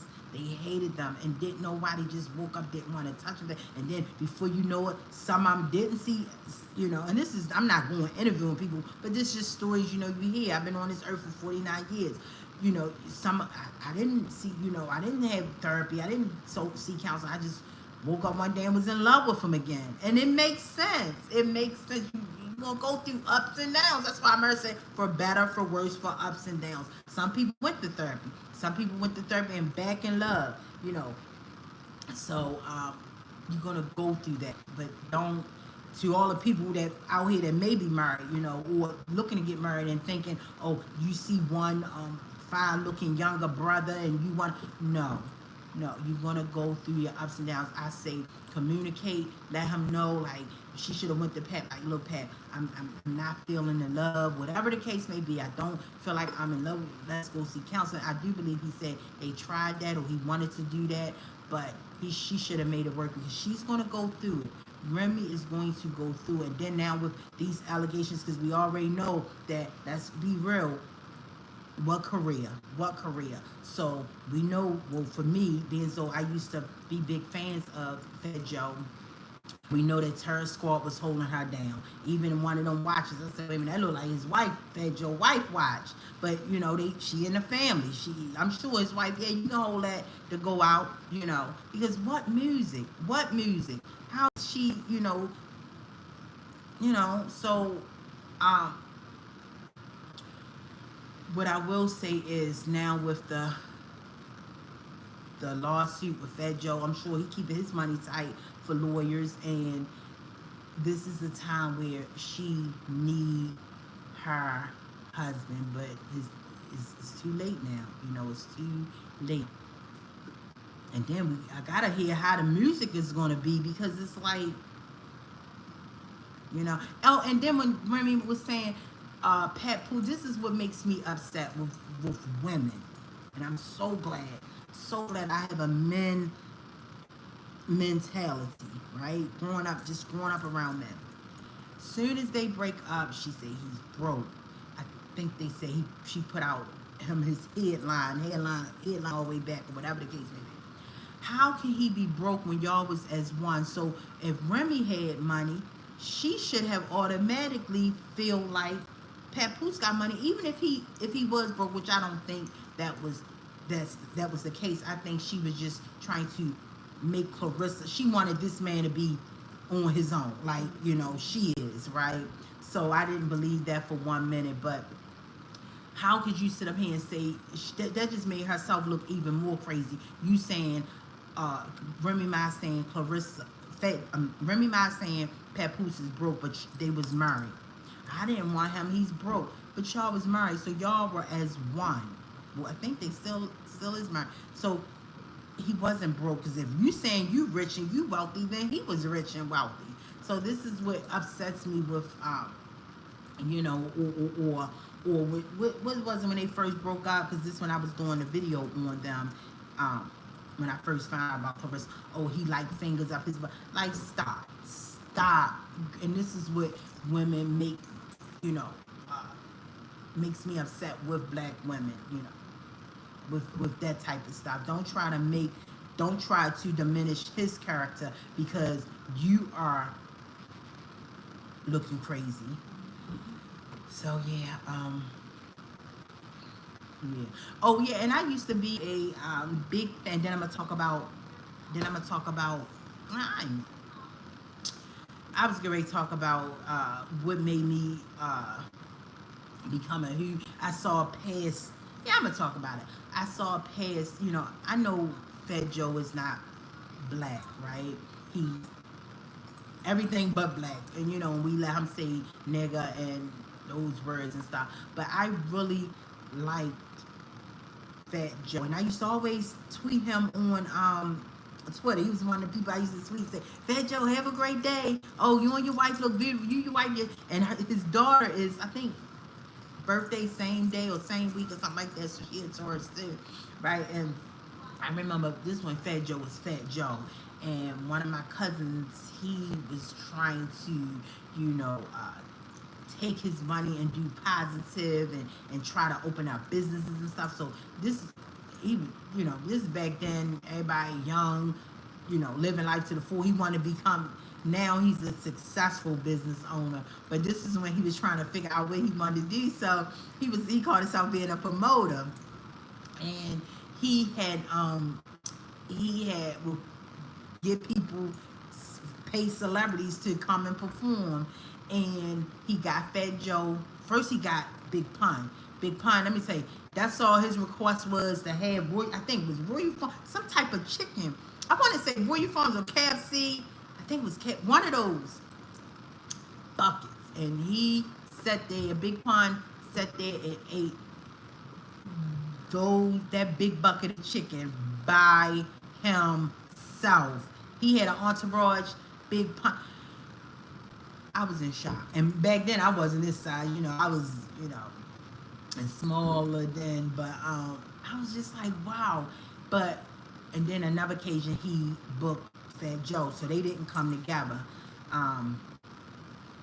And Big Pun, when he came and performed, he sat and mingled with everybody. He did not leave. With his only request, of course, they paid him, but he wanted food. He did not leave. He just mingled with everybody. Fat Joe, so they booked Fat Joe to come down here, right? This was before he started getting small, and he performed. And at the end, they would take pictures or whatever. So my brother, one of the twins, right? He's very, very dark. He's very, very dark, and that's my favorite brother. Really dark guy. He's a socialite now. He was the one who wanted the channel and wanted to interview rappers and stuff. But his brother, this is how I say, his twin brother, this is their night and day. His twin brother wanted to sit and talk about trauma. And if y'all not subscribed to Baltimore Live, go subscribe to him. Go subscribe to that channel. But his brother, twin brother, same age, right, want to come and talk more about real things, right? Real life situations, dealing with men and the struggles and oh my gosh. Blessings to the both of them. So yeah, they had the dark skin one. He my favorite one. All my brothers, y'all know I love them, but when I say favorite one, we talk on the phone for 4 or 5 hours a day. That's the one, like, bro, you cry too much for me, yo, I ain't watching it, and we on the phone, not even saying nothing about this, the harassment stuff, but blessings to my brothers and my nephews, God bless them all. Hope they have a great Friday, in Jesus' name, amen. But we was at, so Fat Joe at the end was like, come on, everybody was like, come on, Fat Joe, take this. And my brother sitting all the way over in the corner, like he wasn't getting in the picture. He was just, and my brother was sitting over in the corner. He wasn't even gonna get in the picture. It was the promoters and my cousins and stuff that was gonna get in that picture. And my brother was sitting over in the corner, and I was there. He wouldn't know. I was just thought I was the stuff. You young, I ain't, I'm just peeping, observing stuff, right? Like, Fat Joe and Big Pun was very cool people. But this is when I said, I'm a huge fan. You calling my brother, all these people in the club, you calling my brother. So my brother was standing there waiting for them to take the picture. And guess what Fat Joe said? Now, mind you, he don't know my brother. And this is a thing in the hood to all y'all people that's not from the hood. If you black, your name are already black, right? So he said, hey, yo, black, come on, y'all, get in the picture. And I thought that was so freaking cool, man. I said, blessings to Fat Joe. So that's how I became a fan. Let me tell you, a lot of this stuff was back then, and I don't follow him, and I don't know what's going on with him, and blessings to him and his family. And I just don't follow that world no more. But some people may look at, like, for instance, I was talking about how I was a huge fan of Dale Hughley, and you may say, well, wow, for his stand-up, I thought he was like the wackest person. I even tweeted that before. I said I'm not a huge fan of DL Hughley, his stand-up, but I love his talking points. This was years ago. I said I love his talking points, and he's a good conversationalist. Is that a word? Oh, I said he's a good conversationalist, and that's what I liked about him. And I would just always just have the radio on, the radio station on for you know, to see what he got to say and things like that. And but I never was, so I'm just that I would like you for different reasons, right? And so yeah, and that was just so cool. And that picture we had for so many years. This was maybe in 92, 90. Yeah, I think 92, 92. Way before I had my daughter. I say 90, 90. It was in the early 90s, right? But yeah, and he called my brother. My brother ran over there, and he gave my brother a five and a hug, and they took it. And it's just like wow, out of everybody, you know, and my brother was getting, you know, money. He wasn't, you know, so it wasn't like he was over there hating, you know. He was getting money. Everybody was getting money, you know, and doing good for themselves in the early 90s, right? So you know, whatever reason, all them people, he wanted my brother to get in that picture. That was so cool. And let me tell you, people have a preconception of dark skinned people, right? Even me. Look how the celebrity world, you don't love me because you don't love yourself, right? And big ball, but oh Janet, you're just a big ball of trash. Look at you. You don't, and that's why the Janet character used to have her head covered down, black. She used to show like couldn't see her face, right? Couldn't see her face, but she always had this Janet character talking, and we are, you know, I'm saying, you know, me too. Even though I never experienced, and I even got a colorism, which I wish I could take it down because it's surrounding Beyonce. I wish I could take that down, but it's very valuable points. Growing up in the hood with me, I've never experienced that colorism because, like I said, when you go out in my world, that's all you seen was people my complexion, you know, light skin, brown skin, dark skin, you know, or people my brother complexion. So he's like considered darker than me. Like he was really dark, like I'm locked up. They won't let Akon. Blessings to Akon. And see, y'all know my heart. I'm saying I don't like the celebrity world, but I'm just saying because he's just dark skinned. I just have love for men. But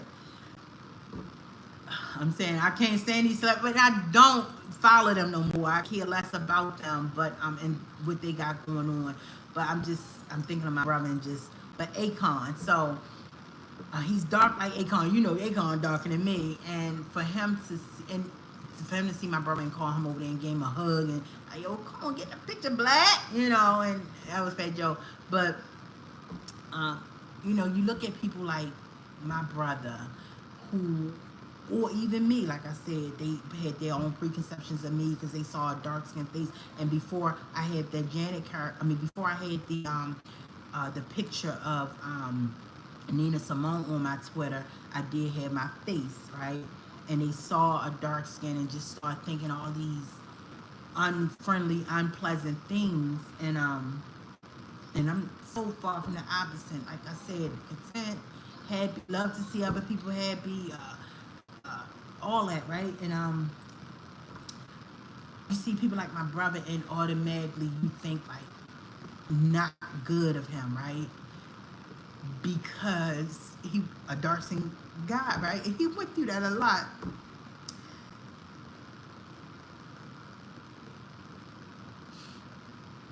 My brother went through that a lot, being dark skinned. So when I saw Fat Joe call my brother over out of all those people in the club, and he said, "Yo, black, yo, come get in the picture." That just, I felt just happy for him, right? Because I knew his struggles growing up, and so yeah, that's why I said, and I just follow, you know, Fat Joe, and I used to always say, "Fat Joe, have a great day," you know. Believe it or not, I know that I was in the same room you in, and so yeah, you know, you look at my brother, and he just went through so much of you know, preconceptions, you know, always getting suspended from school. I remember in middle school, a white teacher called him a nigger, and he got my mother boyfriend beat that boy. So just because he got suspended, he was like When he called me a nigga, and I called him a bitch, right? And of course, oh God, but blessings to my brother. But what I'm trying to say, being dark skinned, he, you know, you go through a lot of people look at you and be thinking the worst, right? And my brother is so far from that. He is the most funniest, most jolly. He's the socialite out of his twin brother. You see his like, yo, I'm gonna go and I'm gonna interview these people. I'm gonna go see what's up with them. We all can go through hoods, right? We can go through hoods and there's nothing to us. Like I ain't been out but Cherry Hill in many, many, many years, but I can walk through Cherry Hill and still feel, safe with all the people that hangs around out, all the little young guys. I still, I can pull up and talk right to them. That's just me, right? And my brother is so cool and funny and just dark as he is, and the struggles he went through being dark skinned. He's really a fun person, and that's why I had my struggles. I mean, that's why I guess I'm so close to him, because I saw the struggles growing up, the difference, and so yeah, he's, people just have these preconceptions of a dark skinned person, and I tell you, when you get to know him, he's a big old teddy bear. And back then he wasn't big then, but we get older, pick up some weight or whatever. He's so sweet, like, and he's the socialite. He's the one can go over anybody's house and can be relatable, and that's why he's so cool. That's why I guess out of the whole club, he called my brother, yo, Black, come on, yo, get in the picture. And we had that picture for a long, long time. But he wanted it to sit. He got locked up like in '93, and he wanted to go over to jail. Cause I kept it. I kept that picture, and he send me the pictures so I can show people, And he, when he came home, he never brought it back. But yeah, so I'm sorry, guys. I just love my brothers so dearly, and they're so sweet. And like I said, they 52, and I'm saying they sweet. They're good men. But yeah. So if y'all want to watch, subscribe to Baltimore Live. His twin brother, my favorite brother, twin brother, is going to he's going to take over that channel, and yeah, it should be great, because he likes to talk. Oh my goodness, he likes to talk. And yeah, so that's what I want to say about that. Guys, I'm sorry, I love my nephews, I love my brothers, and yeah, just thinking of his struggles. He the one went with the white girl, right? He the one went with the white girl for some years, and yeah, he a good guy. So yeah, we gotta stop looking at dark and thinking the worst. No, and it's our community. It's our community. Yeah, and when he meet people, they be like, "Oh, when I first met you, I thought you was gonna be like the meanest person." And when I tell you, he's a comedian. He is so funny. He's so funny and so sweet.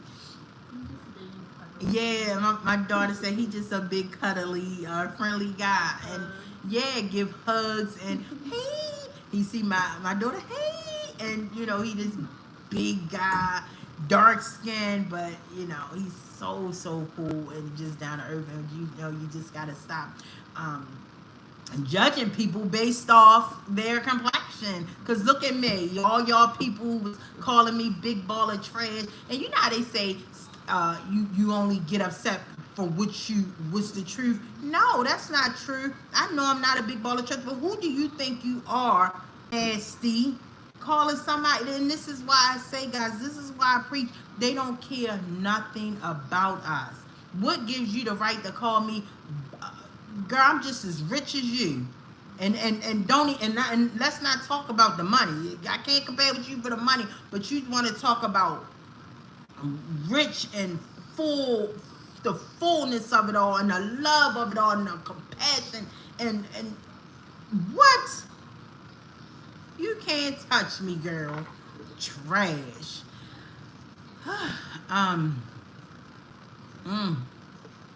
Y'all, I'm telling y'all, us regular people, We need y'all gotta focus on yourselves. Stop gloating over these celebrities.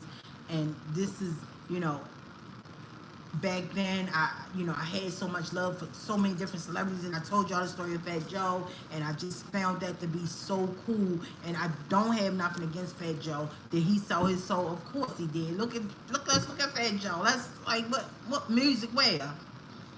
And he live in a, you gotta look at these people who's always in our faces and living their best lives, and I'm not even gonna say living their best lives, but always in our faces and always just living, got all this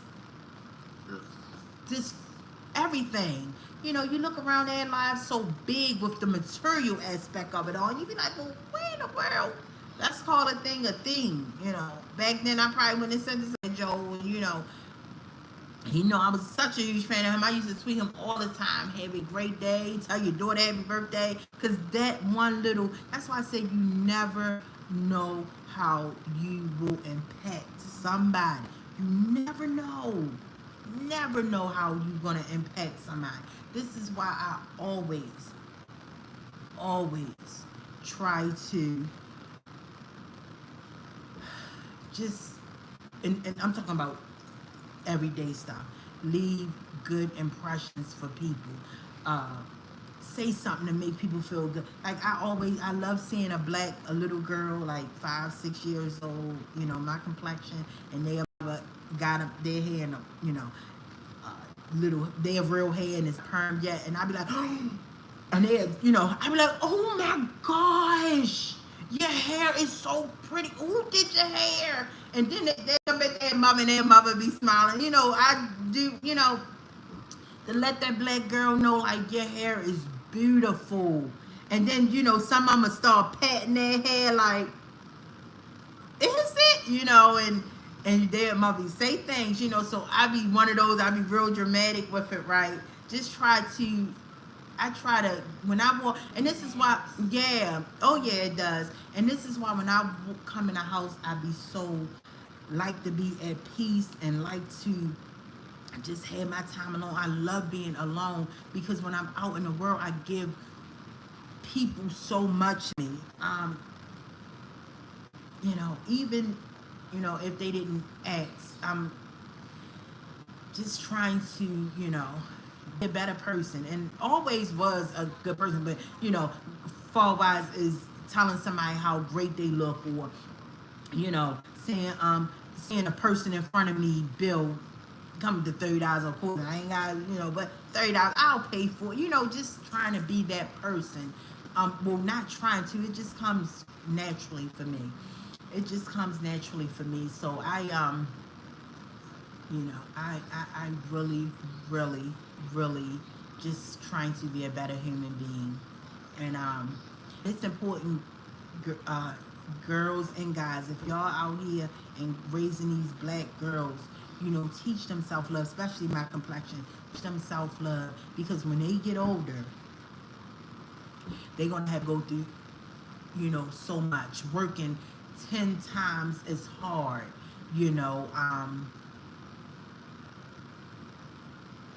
I can tell y'all some stories about that, but I'm not, teach them confidence,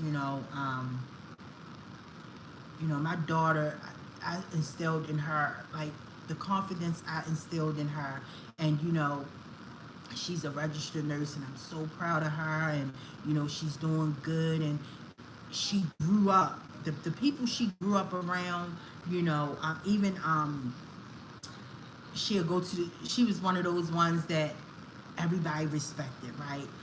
Because I taught her what I know, and she'd be with her childhood friend that she used to hang outside, 13, 14, somebody, one of their peers, guy friends will be mean to her. And then when they see my daughter, how you doing? How you doing, Shay? Shay, how you doing? And when see, her, the person she with, pull their beads out their head, and you be like, and my daughter be like, Ma, you used to tell me about this and this. I said, how you know? Because it's just a cycle. This is what happens when you don't love yourself. They 14, 15, and she's sexually active and messing, going with a boy around the corner. And you know, and then even the Chinese people would say, stop hanging with her. You ain't a good girl. Stop hanging with her. You know, and that's her childhood friend, you know, but she knew the difference. They and the guys knew the difference. I teach people, I teach these, you gotta teach them to love themselves, to respect themselves. Don't see the Megans and the nasty Cardi B's. Yuck, she looks disgusting. Nothing about her looks pleasantly to the eye. Nothing. You know, and you know, you see a lot of girls, L complexion, look up to Cardi B. Teach them to love themselves. Cardi B is not it. Not it. Lord knows not it. My brother used to say she looked like she stink before the guy even came out and said she looked like that she stink. Like, and it didn't even look like it would deal with, I don't think, her body.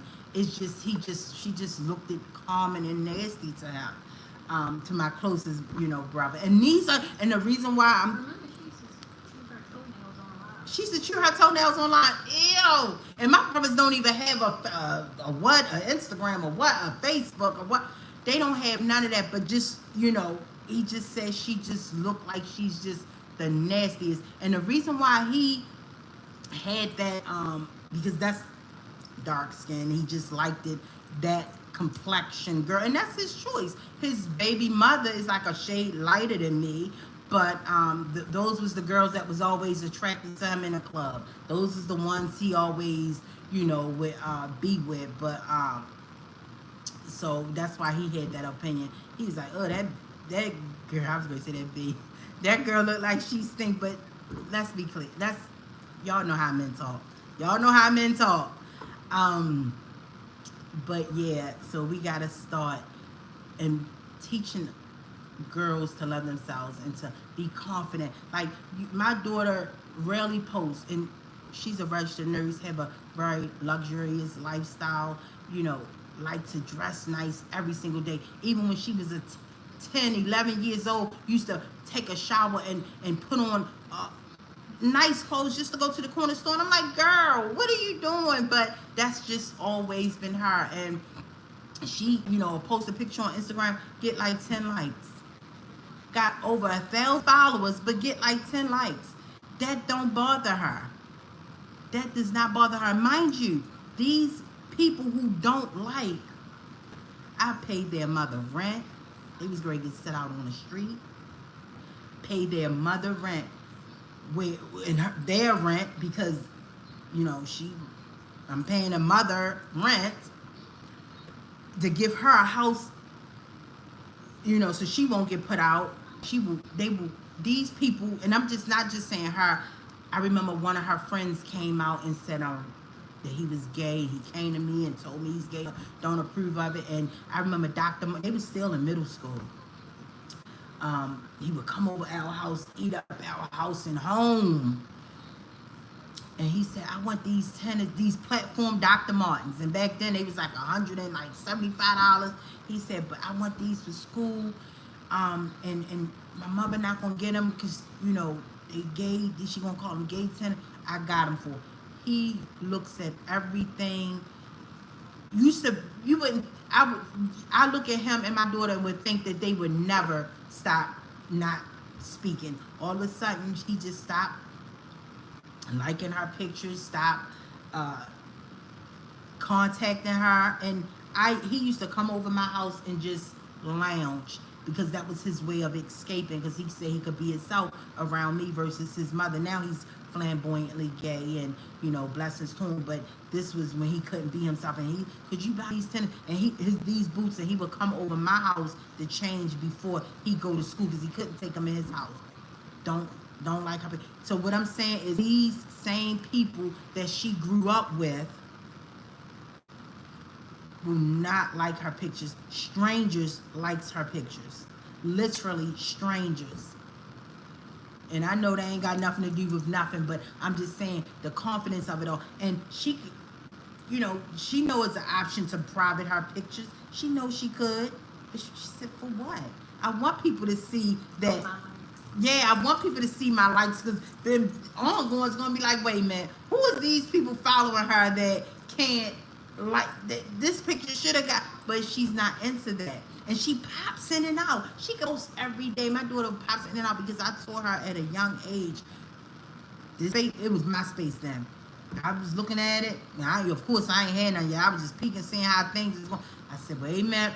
Don't get attached to that.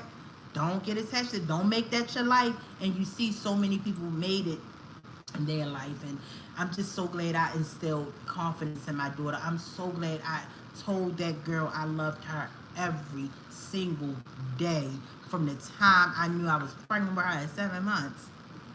To I had her. That's how tiny, small I was. I didn't even know I was, pregnant. But yeah, let me tell y'all, instill that, and because when they get older, they're gonna have to go through so much with just being dark skinned. And like I said, I did not even. That wasn't even my life. I knew what my brother was going through, but I always thought because he was a boy, I never went through this. What I went through on social media, people judging me based off my complexion. I've never went through it. Only on social media. And then when you look at these people who judge me based off of my complexion, clearly don't love themselves. Clearly have issues with themselves. So it's just important to teach y'all young generation the importance of self-love, self-confidence. And unfortunately, my brother wasn't taught that. And to be honest, as 52, he still had some insecurities. And me, on the other hand, I was always told, girl, you got some chocolate. Your skin is so pretty. Now, my mother never told me she loved me, but I never heard the words. And I got a documentary. Oh my gosh, that documentary I wish I can take down because it was based off of Beyonce and her colorist father. It's still up, but go watch it. I never was told I loved you, but people always told me how beautiful my skin was and how beautiful I was. Like, I wish I had some pictures of me when I was younger. It's in my phone, but I'm on my phone, and yeah, guys. But and even the best friend I had, which was Alicia Keys, red, light skin, and I know I always use Alicia Keys because she's not forced that complexion. She didn't make herself that complexion. I know a lot of these celebrities that we see made themselves a light complexion with pills and all that, creams and all that. But I always use Alicia Keys because that was the complexion that all those girls were, is. And she protected me. Like, she used to fight for me, and she was a fighter, right? And who picking with you? And this is my protector. And she called me Blackface. Blackface, that was my nickname. But at no time, not once did I say, oh, this girl, she colorist. This girl hate me. This girl. That was, she, when I tell you these girls looked up to me, these light-skinned girls looked up to me, and blessings to them all. Tia, Pooh, Lorraine, Elaine, all of them, right? We had so much fun growing up. They looked up to me. It's nothing they wouldn't do for me. It's nothing. Like, I was their person that they would be proud to be around. I had all the jewelry and all of the gold and the big, bamboo earrings to the round earrings. Like, I was just that person, and they all looked up to me, and they all. So I came from that world for the complexion didn't bother me. She had Blackface, you come on outside, holler up at my window, here I come, and she was not to be played with. I don't know how that girl could fight being that light skin, but you look at dark skinned girls and see, but I ain't had to lift a finger with her. But yeah, they was sweet girls, and blessings to Pooh. I heard she's struggling with drug addiction, but that was the house. So I come from that background I came from.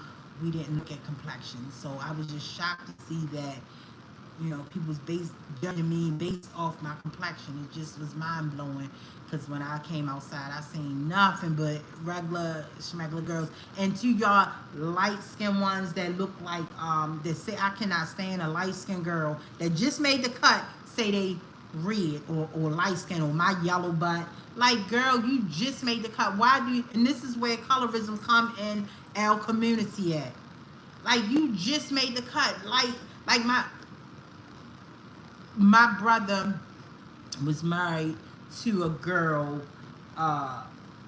for many years. This the dark skin one, right? Who complexion she is, and she called herself red this, red that, red this. I'm like, girl, stop. Young Miami, look just, oh my gosh, Young Miami complexion. Look just like Young Miami with the face. Red this, red the girl. You are light brown skin. You nothing red about you. And I don't know if Young Miami called. I never followed her. I never followed her, and I don't know if she called herself red this or light skin this. But girl, you nothing about you is red. Nothing about you is light skin. And my sister-in-law at the time with my little red. Let me take my red tail to sleep. Let me take my red behind. Like, why is it the girls who just light brown skin say they red? Barely made the cut. And so this is why I always say Alicia Keys, because that's red, that's light skin, and that is somebody who didn't force this. I like those girls I grew up with, and when you see them today, they still that complexion. No suntan, no being out in the summer, being out in the heat makes them dark. They that complexion. So, and that's why I used to always use that. But yeah, guys, we got it. Guys and ladies and men, embed in y'all kids about self-esteem, self-love, self-worth, self-respect. And okay, so for instance, and I always like using that uh, this scenario. And this is why I say, for me, and this is somebody in my door, probably my brother, probably yeah, my brother, because don't nobody knock on my door. So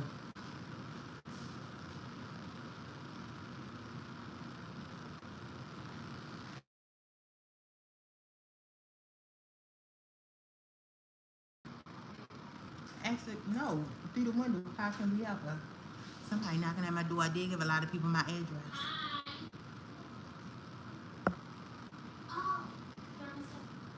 Oh. Okay, here we come. No,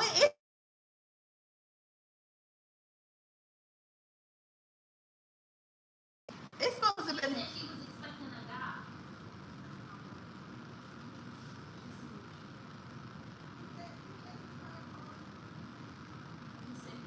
Is she white? She white? Okay, yeah, that's her. Yeah, they sound black.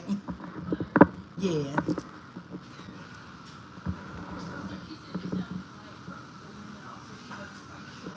Oh yeah, that's her. Cause I remember she came. Hey.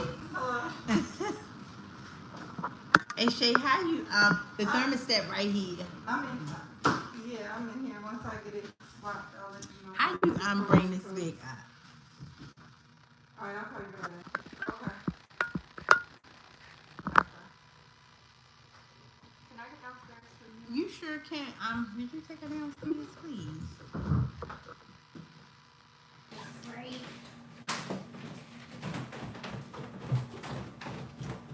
Hey guys. So what I was talking about, they come to fix my AC. So I forget what I was talking about. Oh, so I like to use this to show a scenario, right? The importance of self. Now, I was born and raised, never had a problem. Everybody always complimented me, and then I had two golds. Remember gold tooths? Gold teeth. I had a crown right here and a whole gold right here. Thank goodness that I went to the place that didn't need to saw my teeth down. And it just fell out because I got them young. I got my golds at like 11 and 12 years old. So you see it. Yeah. Okay. So I got my golds very, very young. I got my gold tooth very, very young. The crown and the whole gold. So on top of that, everybody was like, oh, you your golds look so good on your legs. Like everybody always complimented my complexion. So I never had a problem with that. I'm gonna use this scenario. How important it is to now. What if I didn't teach my daughter self-love? What if I didn't teach her how to love herself and be confident? Be confident and to not look at those. Please, those is nothing. She know who she is, right? I'm gonna tell y'all something. True story. Okay. How do you? There is a girl big on social media. She's from Baltimore. Alright? Beautiful girl. She has a beautiful heart. I know her personally. Like, y'all would judge, and she have a BBL. She has a BBL. She has something about this girl. I'm not gonna say no names. Y'all can figure it out. She has a hair salon store. A few hair salon stores. Beautiful, hot girl. Like, you would wish her, like, everything. I really believe that. And, though she, we have struggles and, something that she, like, my thing with her is, like, one minute she loves women, next minute she loves men. Like, which one is it? That's my issue with her. But she adopted this girl, raised her, and that's what it's about, breaking the chain. She raised her. Somebody heart, and they must know what I'm talking about. That was you. That hearted. They must know what I'm talking about. But y'all, she's very big on. She's still living in Baltimore. She got beauty salon, beautiful. When I tell you, I knew this girl since she was a little girl, and she's not too far from my age. So I'm 49. She like mid 40s. She adopted a girl, raised her better than her. Like, how she raised this girl is mind blowing. Beautiful little girl. She's a young lady now. This girl that y'all see, that y'all may look at as being beautiful, I see the inside of her. I see how I still see the beautiful girl that I know who she is. Like, I really know who she is. A good-hearted person. I look past that BBL, right? And the looks of it all. She rearranged her whole face. But I'm gonna say this. Growing up, she lived. I'm gonna even tell y'all where she lived. I'm not gonna say. She lived in the projects. My cousin lived next door to her. Had a cousin that lived next door to her and her family. Growing up, right? She was beautiful then, and I don't see all that new face she got. I still see the old face, right? She had a sister. My complexion. She had a sister, my complexion. Her sister. Yeah, you sure can. Yep. Yeah, you turn it on the floor. Oh yeah. Okay. Her sister, my complexion, right? Always was my kind, and the girl on Instagram is big on Instagram here from Baltimore. She's light skin. She's like a fair skin. And growing up, her sister, my complexion, I would even go further and say a shade darker than me. Mother used to raise that girl. Mother used to praise that girl.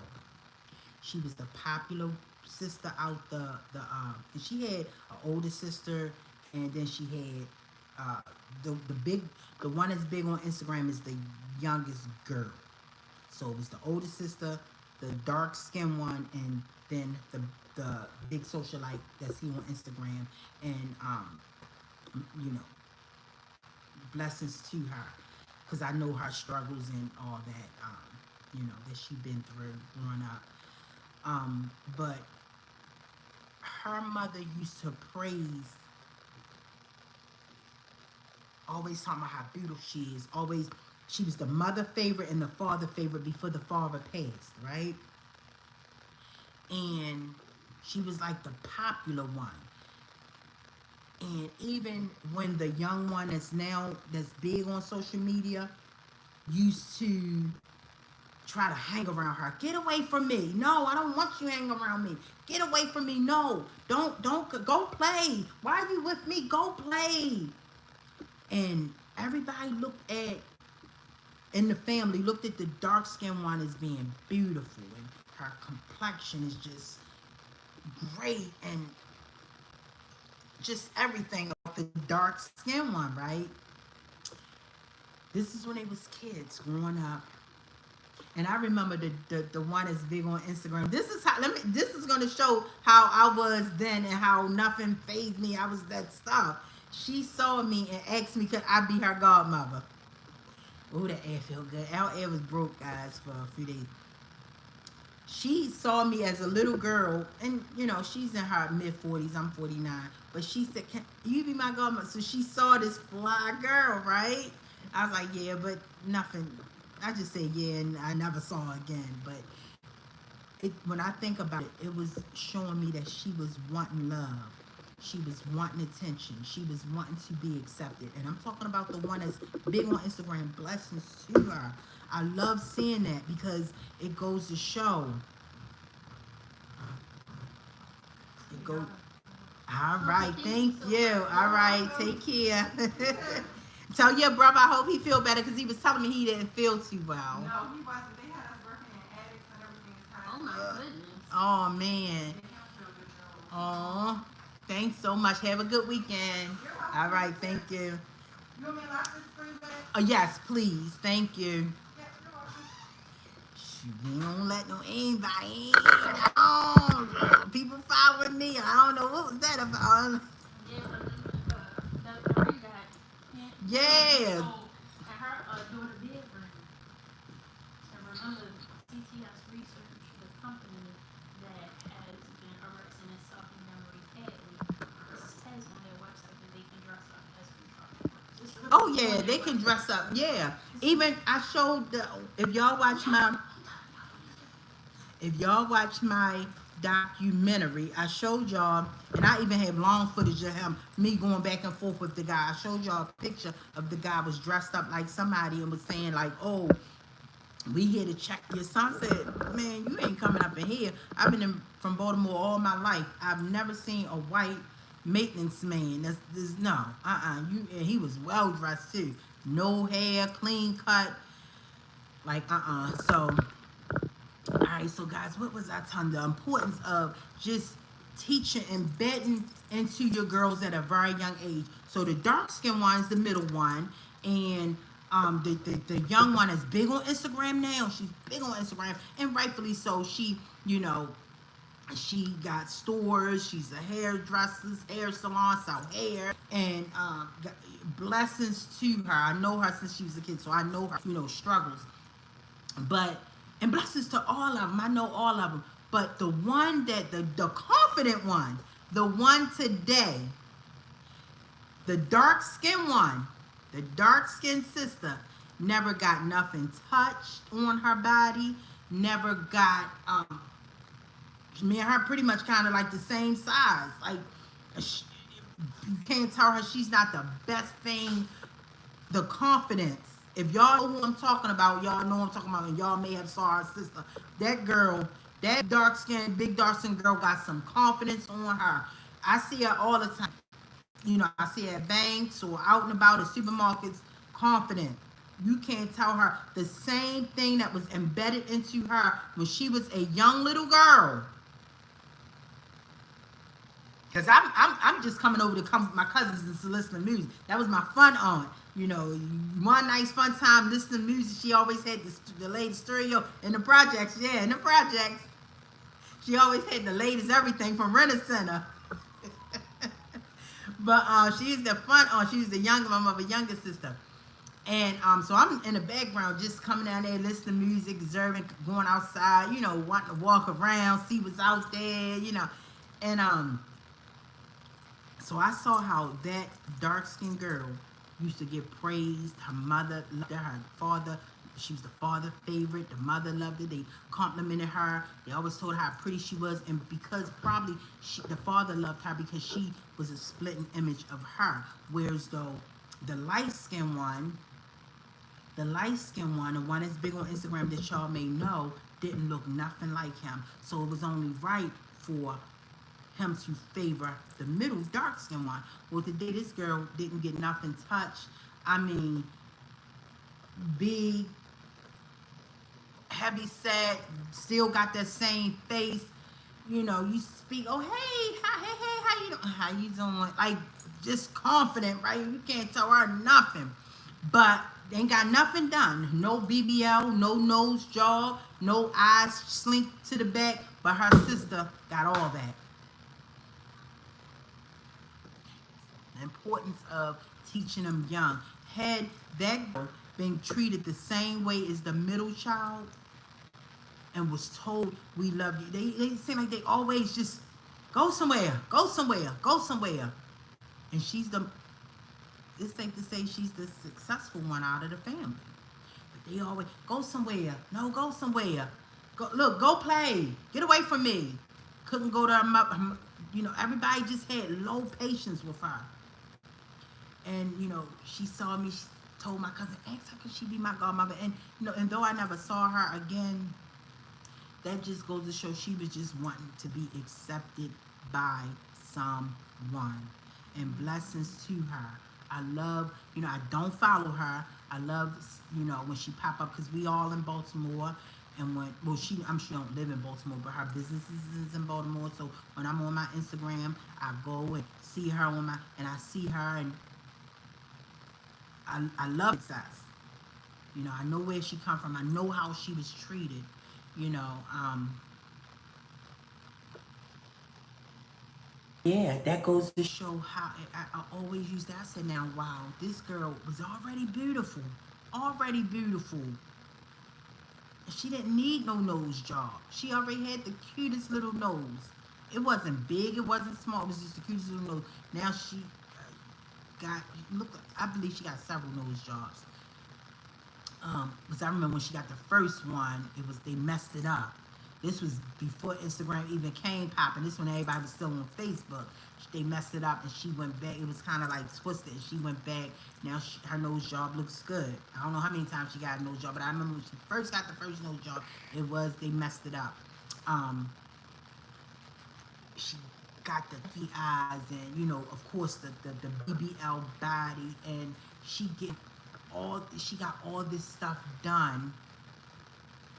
And I look back at her childhood when everybody ignored her. Everybody favored the dark-skinned girl.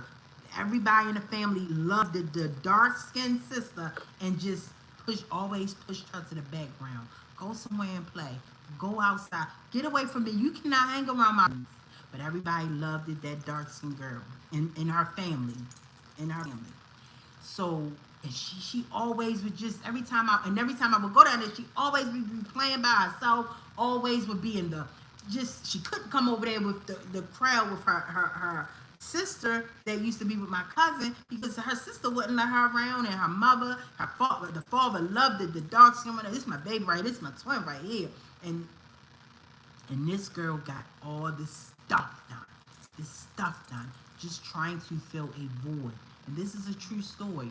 So this is why it's important to teach your young generation, the young girls, for anything, because it's the young girls that gets on here and want the, you know, the filters that want to look like a filter and want to get this job done and that job. See her sister all the time around Baltimore. You know, hey, how you been? I'm good. How you doing? You know, confident. You know, she's still the same. Nothing changed. I think she's a little bigger than me, and can't tell her nothing. So that's the importance of it all. It all starts with childhood. Childhood, just teaching them. And then look at Serena Williams. She talking about something that's the son, her in the son. Girl, we seen your childhood pictures. Stop. It all starts from childhood because they're gonna, when you get old, they're gonna be trying to find and fill a void, and it can't be filled. It begins with self-love. It starts with self-love. People look at me. People thought I didn't love myself because I would just make mean videos and go, and then be always on Twitter. I stayed on Twitter, guys. Always when I do videos, never showing my face. But it's just, I just came from that world of being private. Not, you didn't have to put your business or your life or even pictures on here for what?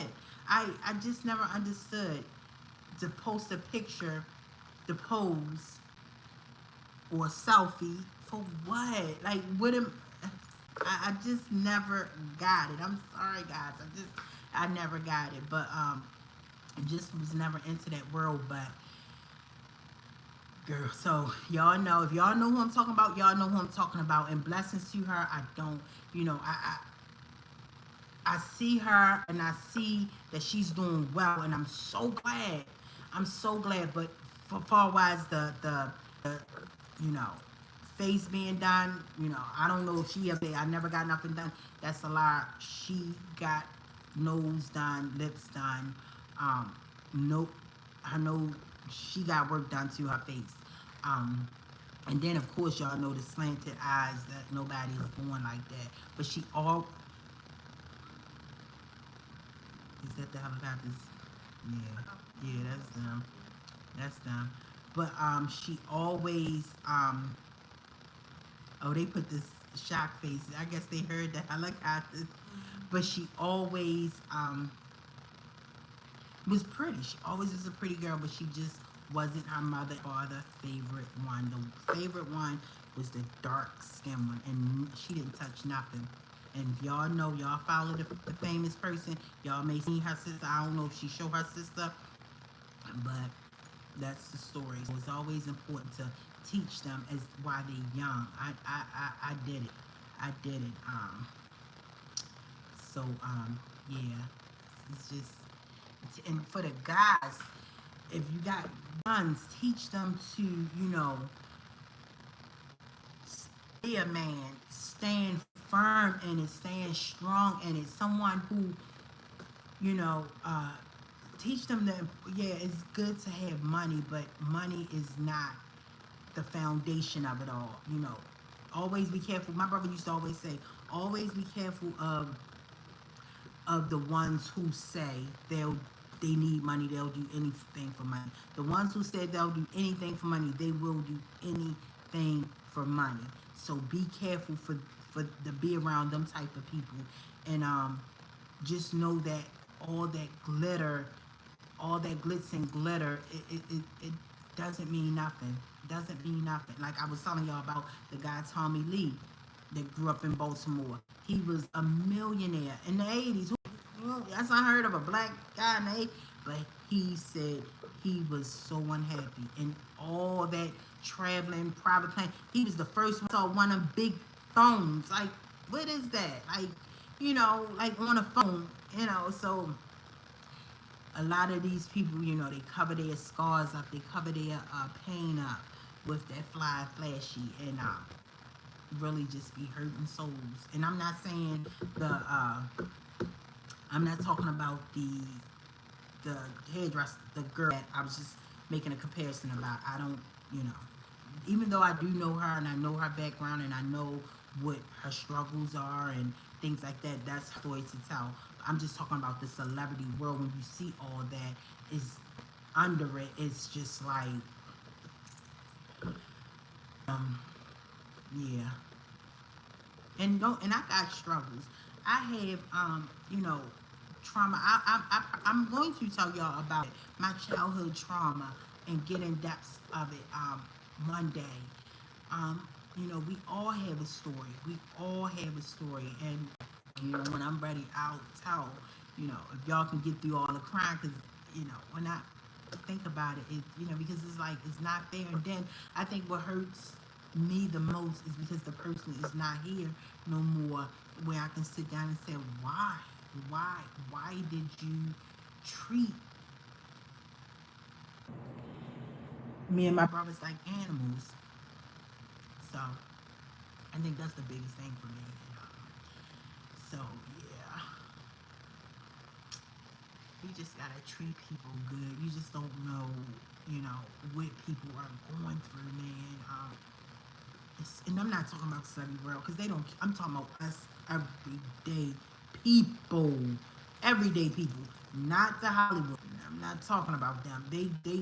They don't care about us. They just trying to see how they can put out another ridiculous book or another wicked looking hair care line to sell to us. So you know, we can just go ahead and think we're gonna buy it. And no, no, they don't care about us. I'm not talking about them. I'm talking about everyday people. Just be kind people. Just be compassionate people. Get into the word. This is the only thing that keeps me calm. And I know I've been on this live for a long time because I resumed it. So let's say an hour and 39 minutes. And guys, this is therapeutic to me.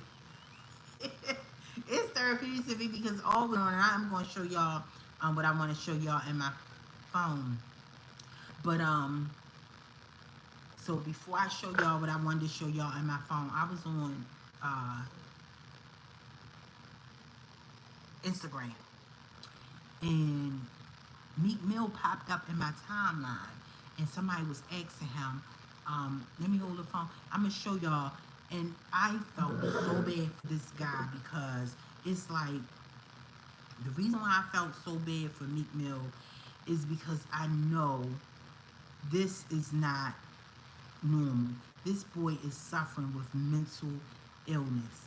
And then I even went because I was a big fan, you know, back in, you know, hold up, wait a minute, y'all thought I was finished those humble beginning days.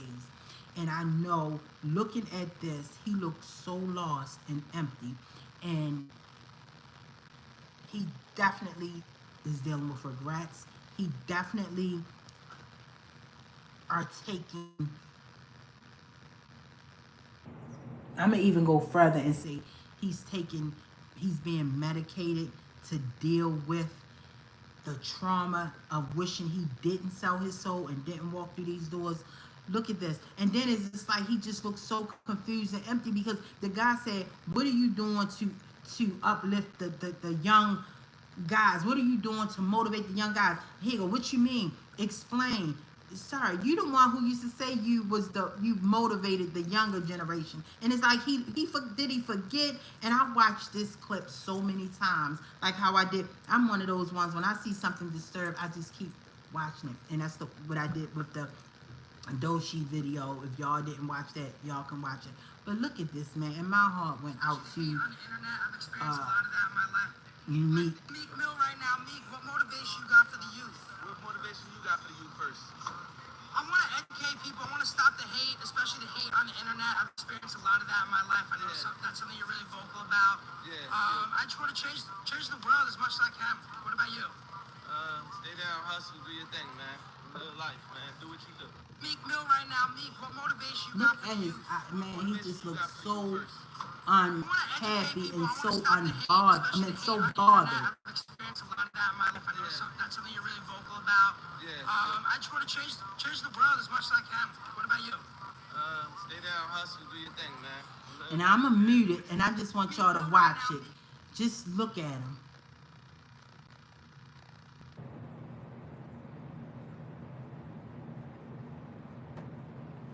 And if y'all find this clip, he kept on like this with his lips. That's somebody that's on psych meds. That is somebody that's on psych meds. Now, I'm not saying that Meek on it, but somebody who twitches like that, That's on Psych Meds. Now, when I saw this, I watched it so many times, and I went through it when I got finished uh, reading. And I know I always say that, the industry is wicked, the industry is evil, and I don't care. I did pray for me. I pray for whatever he's going through, he heals from it. Because what I saw on here was a guy who, right now, don't care about the money, wish he can do this all over again. And if you go and watch this clip and look in his eyes, you'll see the emptiness, the hurt. Like, I'm not just saying this, guys, and I'm not no psychic. I'm just saying I can see through that. Meek Mill is hurting. And I used to follow him on, Instagram, and I didn't see him no more. And I even got him in my phone. Because I was gonna do when that video first came out of how he looks now. He just don't even look right, so it made sense. But when I seen this, I said, I'm not even going to do him. When I seen, this video, I said, I'm not even going to do him. I'm not even going to make a video. I'm just going to pray for him. Because I was going to say, oh my goodness, look, he don't even look the same. He even look just so soft and he looks so unhappy. Then he kept twitching his, lip, and his eyes were so empty and vacant, and I'm like, oh my goodness, that's not the Meek that first came out. So I just wanted to show y'all that, and also show y'all. Oh, I'm hot. Woo. Did the Oh yeah, turn that A back on. And is the AC turned up? Oh yeah, you see the vent coming down on you. But guys, I wanna because I've been on here for a while now. I want to thank you, Bestie. I wanna so I wanna show y'all something, because when I was on my live, one of my lives, right? I was telling y'all about how in my 10-10-24 video that I didn't mention about my back door was busted. Just like, I don't know, it wasn't no stick there, it wasn't no, like, I'm gonna show you, even the guy who came around to fix it was looking like, well, how in the world it get these tiny little specks? And he looking around seeing if it's something, hit it. He looked at the door to see if, not the screen door where it was busted, the glass was busted, but the door to see if it was like something, a dent from it being hit or whatever. Nothing. And this is, I'm gonna show y'all. So this is what I was talking about, because I like to follow up on stuff.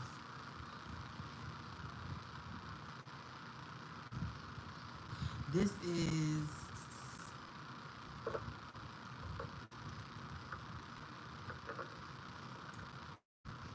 my screen door. And you see how those real tiny little fine, you see how it,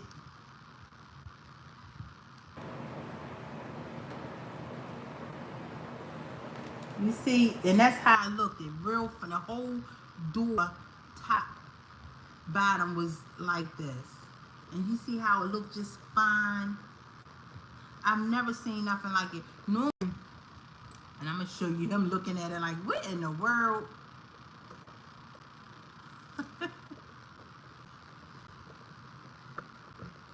He looking like, what? I've never seen nothing like it. And he even said, I've never seen nothing like it. Like, the glass is so fine and crumbled, all nice and neatly. You see? And that's how the whole door look like fine little crystals. And normally if you hit a door, it'll be like shattered, like a big shatter. But this how it looked. As soon as I opened the door, it just fell. So that was strange. So that's what I was talking about in one of my lives when I said, I didn't even put that in there. And I do want to make a short out of when that one guy was on the roof following me that day. That was like, I think in 2023. Well, I showed y'all, but I want to make a short out of that. So I got to go inside that live and find that. Because I want to make it short. I want to make shorts. I just want to turn my surveillance into shorts and videos. I do. And the ones that I started from like early in the morning to at night, I want to do a short on that. Do videos, because that wouldn't be a short, because it's like I think more than 10 minutes. They long, because I'm showing y'all like the course of the day. But so what I really came on here to tell y'all, I hope y'all still here with me. What I really came on here to tell y'all is that, so if y'all know about Baltimore, if y'all know anything about Baltimore, yesterday on Pennsylvania Avenue, and that's like a strip, right? Busy strip, and it's like a drug confested like area. And back then it used to be for entertainment, like the celebrities, you hear stuff like Red Fox, everybody used to come down on that strip, Billie Holiday, everybody, right? It was one of those entertainment strips, and now it's like a drug confested strip. And yesterday somebody gave out testers. So yesterday somebody gave out testers, and what happened was they just started dropping. It looked at like, they said the scene looked at like Jim Jones scene. Remember the preacher Jim Jones, when he gave everybody something to drink and they all just died, and it was a field everywhere full of dead people. So they said that's how it was. You know, that fentanyl is no joke. That fentanyl is no joke, guys, and it's so unfortunate, but y'all know my mind. Y'all know what I was already thinking without telling y'all. Y'all know what I thought. I said it wasn't nobody that gave those testers out, but who? And I heard about it. I was at work when I heard about it, and when I said it out loud, I did say it out loud. Who I think it was at work. Everybody agreed with me. Everybody agreed with me, and I said, oh, for real, y'all remember? I said, oh, for real, y'all think so too? They said, yeah, because I remember in the 80s, late 80s, early 90s, it used to be a car full of guys, right? And this is when the projects were still out. Remember all the high rises they knocked down? It used to be, and it was well known. Everybody knew about it. They just came to projects and projects only. And it was a car full of black men, well-dressed suits and everything. And they would go in their trunk and they had boxes of cigarettes. And they would come around every so often. I'm going to say like every week, right? And give out boxes and boxes of cigarettes. And I found the footage. But the people here at my job brought that up. Remember when? I'm like, oh my goodness, y'all remember that? And I remember it. And I'm going to show y'all the footage. So, yeah, I mean, you know, without saying, you know, that's the first thing that came to my mind. And that's the first thing that came to my co-workers' mind. And mind you, again, they don't know what's going on with me. They don't know that I'm fighting this wicked government right now. They don't know about the harassment, the following, the blatant bullying, harassment, and following 24 hours, 7 days a week. But it was a time when it was Lafayette projects, it was Murphy Homes, it was all the projects that they knocked down here in Baltimore. They used to come and they used to park outside, and everybody knew when they would come, because one word, a whole, you giving out a carton of cigarettes, right? The cigarettes back in the 80s and the 90s, them people was swarming for it. Needless to say, I'm sure these people not around today. But I'm gonna show y'all. This was here in Baltimore back in the late 80s, early 90s, and how they found out it was the government because somebody looked, onlooker was never took the cigarettes, but called the local news investigation team and said, it's this car that comes out and it comes around, and I just say somebody from Murphy Homes called their friend that live in Lafayette Projects, and I'm just assuming because this is what they told the newspaper. They go around to different projects and they say they go to they in Murphy Homes, but they go to all the projects, right? And they giving away boxes of cigarettes. Some people even get 2 boxes.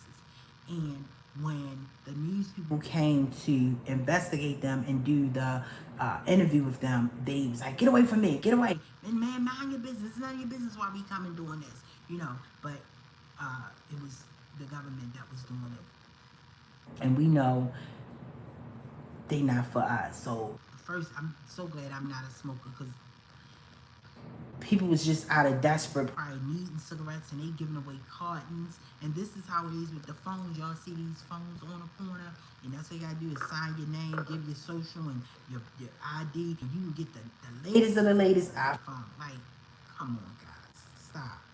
It's all a project. It's all a project. So I'm gonna show y'all. This is a clip.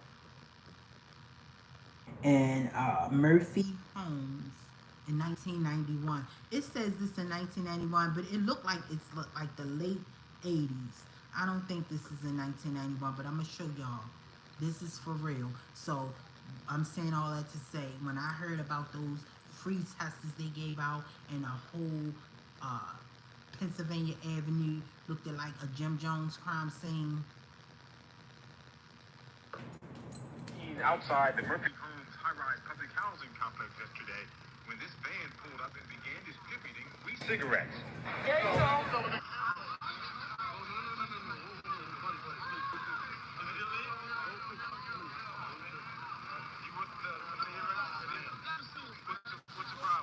Huh? What's the problem? What you doing, man? Don't take the Oh, well, let me give y'all a background. The people who's giving the cigarettes out, telling the news people, what y'all doing? Get away from us. Get away from us. Y'all don't be recording us. So that's the back and forth y'all hearing. So I'm gonna let y'all hear it again. Seen outside the Murphy Homes high-rise complex yesterday when this van pulled up and began distributing free cigarettes.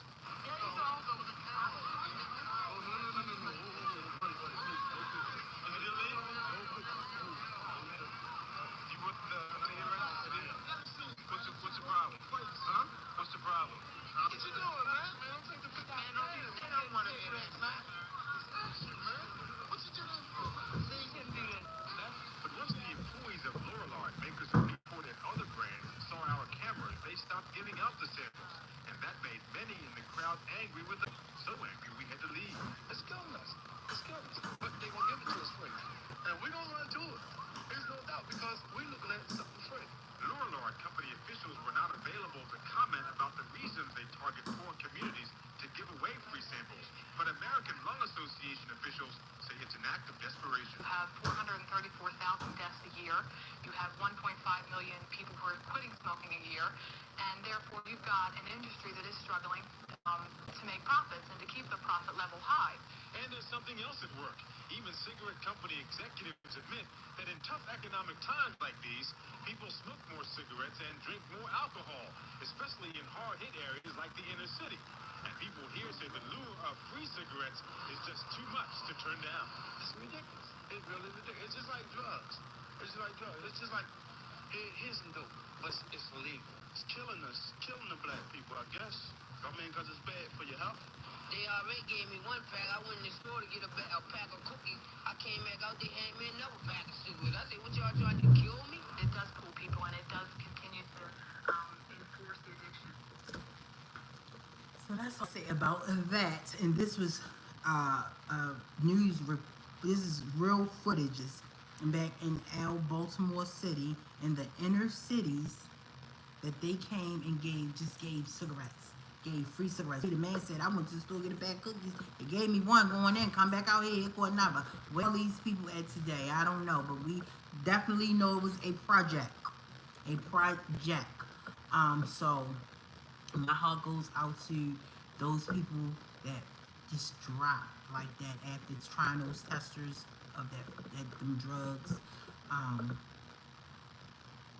But God sees it all, guys. God sees it all. And these people who is, being demonic and, following me, watching me right now, and, just, on the devil's team. I'm telling y'all, God is real. God is real, and He sees it all. He sees it all. And it don't, I just can't, I just, how can people just be so evil and, get somebody, get the government to follow, harass, and stalk me, or give away these cigarettes, or even give free testers, whoever it was. I'm just showing y'all what happened back in the 90s, late 80s, early 90s too, when I heard the story, and everybody at my job here that lived in Baltimore wasn't shocked about the Pennsylvania incident that happened last night, because we all went back to this, and it was a big thing. It made the news. Everybody was talking about it, and it was a van. I said a car, but it was a van. And you see how they was like, get away from me. Don't record me. Them giving away cartons of cigarettes, boatloads, and they would go around to different projects to do it. So I'm not surprised about this stuff. We just gotta stay prayed up. Stay prayed up. And before I leave, I wanna, say a prayer, read a scripture with y'all. And this scripture,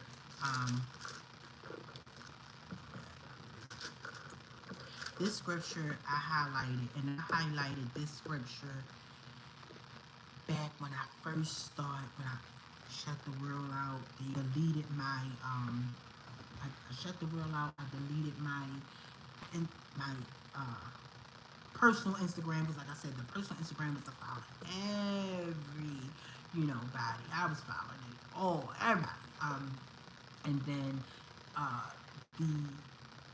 the Baltimore Live, I told you I had that Instagram, and even that's now deleted. But even at my times of silence, that was just promoting the rappers, just trying to encourage and uplift. And these rappers would be happy, like, oh my goodness, a Baltimore Live Instagram just reposted my, just uplifting the black community. So the black boys in the inner cities that wanted to rap and get their music out there.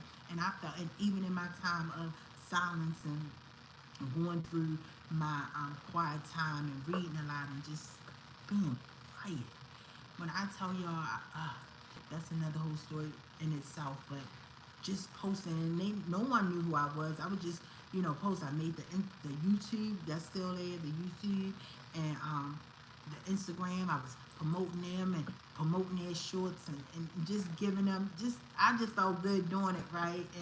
And some of them would be excited, and so I deleted that. But at that time, that wasn't deleted yet. But just that was my new thing. While I'm quiet, I'm away from social media, but I'm gonna promote these local rappers, because they made me do it again. My brother said, and I was like, oh my goodness. But so it made me do it. My brother came together with me and said this is what he wanted to do, started it. And then once I started following these celebrities, I'm like, following these local talent Baltimore young guys, I was like, oh my goodness, this song is nice, and I started downloading into my my music playlist. So I did not know it was so much talent in Baltimore of talented rappers and things like that. So at that time, even though I deleted my personal Instagram for good, I was still on Baltimore Live Instagram. Then once they start again coming, making fake pages, saying, hey, following me from those fake pages, AI pages that look just like me. cannot make this stuff up. What is going on? And they starting to harass me on there. Like one time, I had laughed at a comment under it. LOL. This is under Baltimore Live Instagram. They said, I had laughed at some joke a comedian said, and they said,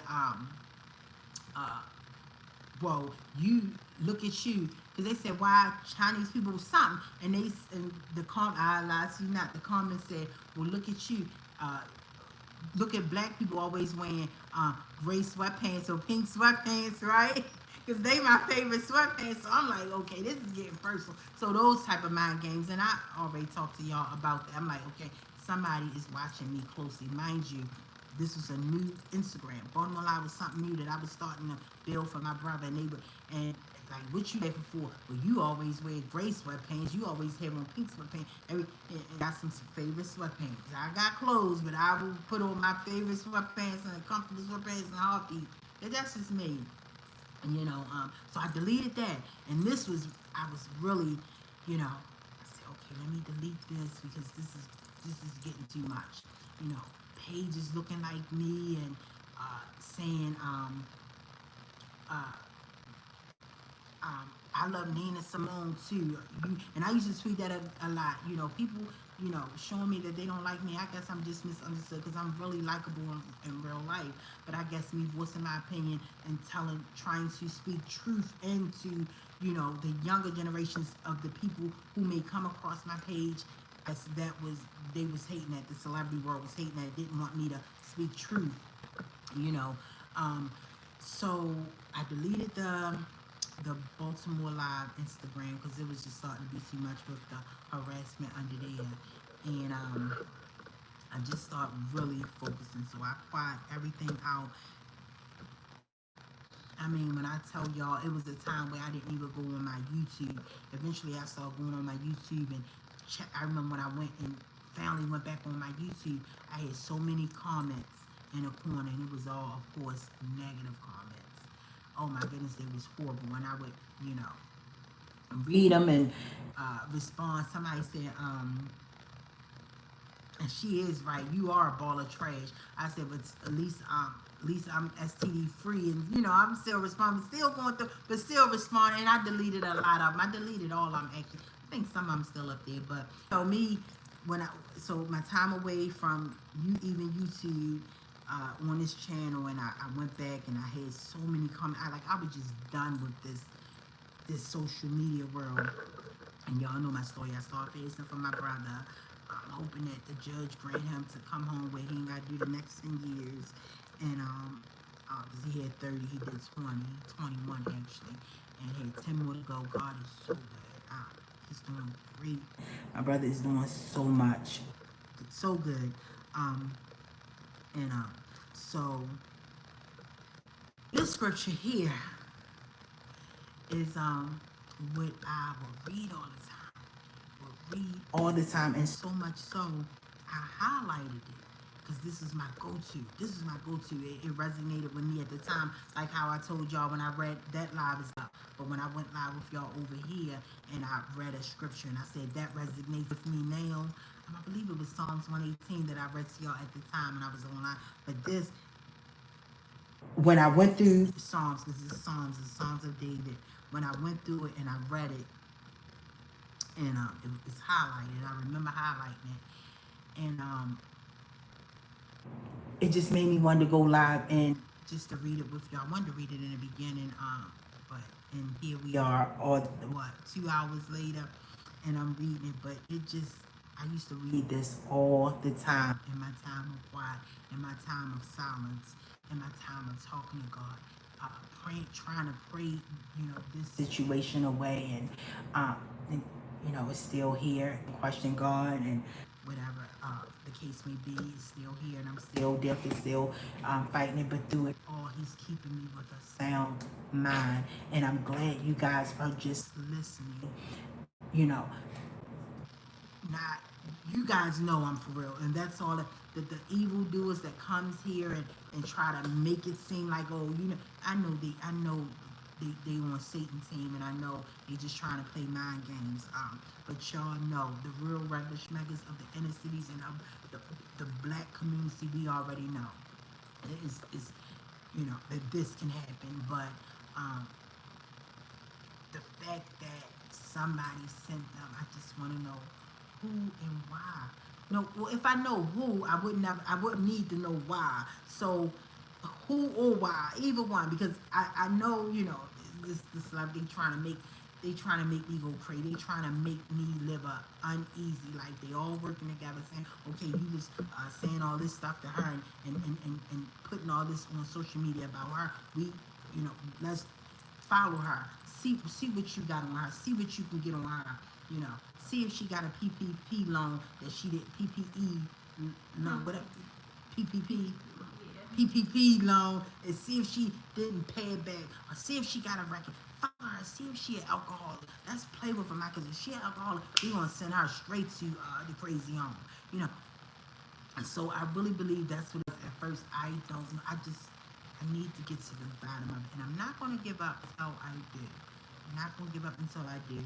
And I also want to say soon I'll be going live. I'm going somewhere. I'm, you know, going somewhere, taking care of something. I want y'all to come with me. I don't want to get too much on that, but I will say stay tuned for that. Because I want y'all to come along with this to see. Y'all can know I'm working. I am working on my end, trying to figure it out, trying to see, you know, who's behind this, and you know, or why. In both, I'll take both. But like I said, if I can find who's behind this, it would make so much sense as to what they, like I just explained to y'all, what I believe their tactics are. And I already told y'all in the beginning of the live when it first started, when I first saw it, and I didn't think nothing of it. Oh, somebody sent a fancy looking and private investigator at me and whatever. But this was something I would read every day. It resonated with me, and this when I was going through it. Silence the world out. What CC said, silence the noise that's in your head. All of that. And I read it. I was like, I highlighted this so many years ago, like 3 years ago. The highlight yellow is very light now. You can barely see it, but I was like, oh my goodness. And when I read it, guys, it just was like, wow. I remember I used to read this all the time and just be like, God, Jesus. It just resonated with me from when I was going through what I was going through. And again, just I explained to y'all so many times, just trying to understand it all, trying to figure out like why. And this before I even, now mind you, let me say this. When I went away from Twitter, I told y'all the letter I saw, like she say that, I tweet her every single day and tell her how much I love her luxurious life. I love her dress. She look beautiful. This picture, oh my gosh, Beyonce, this picture look like pure art. It look like I can hang this up on my wall. Stuff like that. So why would she say that? Whoever trying to condition girls to live unhappy lives. You know, I did used to say, like I said, I'm Friday night. What comes with Friday for me? Watching Cooley High. I used to, well, I still do watch it, not as much now. But you know, or old school Golden Girls. I always speak. I'm watching the Golden Girls reruns. Oh, my time. I would love for just to rain and watch reruns of the Golden Girls. What's so unhappy about that? What's so boring about that? This goes to show, guys, they think so less of us. They think so less of us. Somebody who's content in our own life. I didn't say girls. Watch Golden Girls on your day off, please. I'm just telling them about things that I know what they can benefit off of. You know, work out instead of getting a BB out. You know, I'm not saying, guys, today Friday, please everybody watch Golden Girls rerun with me all day. No. So what makes you think somebody is unhappy or trying to condition girls when you turn 40? I'm trying to make somebody feel unhappy or miserable. They weird, man. Weird. But anyway, this was the verse that I would read every time, and I'm gonna try not to cry because when I first read it, I just started crying and crying. And it's kind of like, what was I? It was like my request to him, and I was calling out to him, and I was talking to him with these scriptures. So I'm gonna read it to y'all, okay? This is Psalms 34, and it's Psalms of David. And this is Psalms when David pretended he was crazy.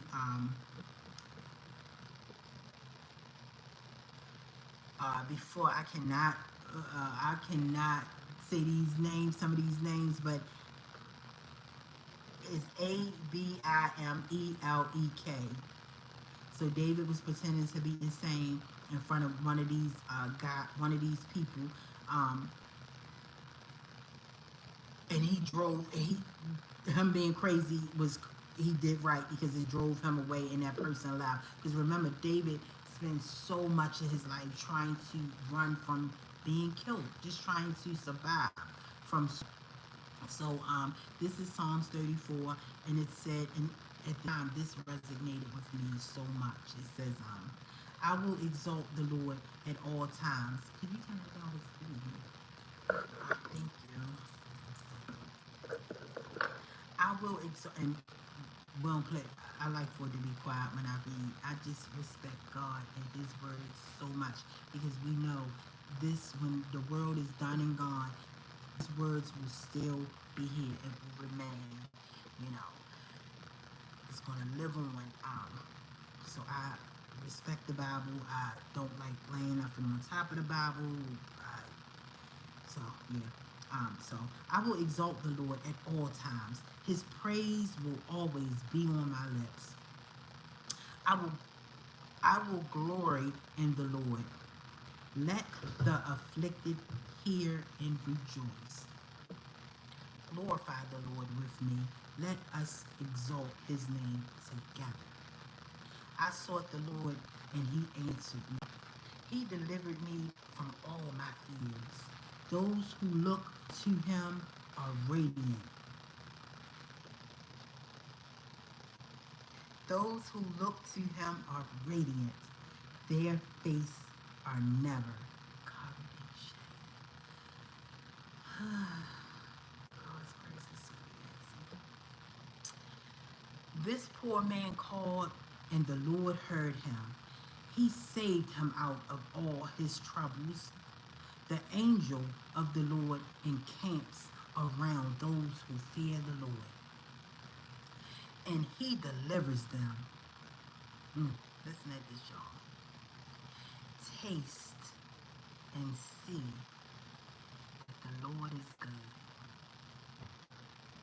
Blessed in the one who takes refuge in him. Fear the Lord, you his holy people. For those who fear him lack nothing.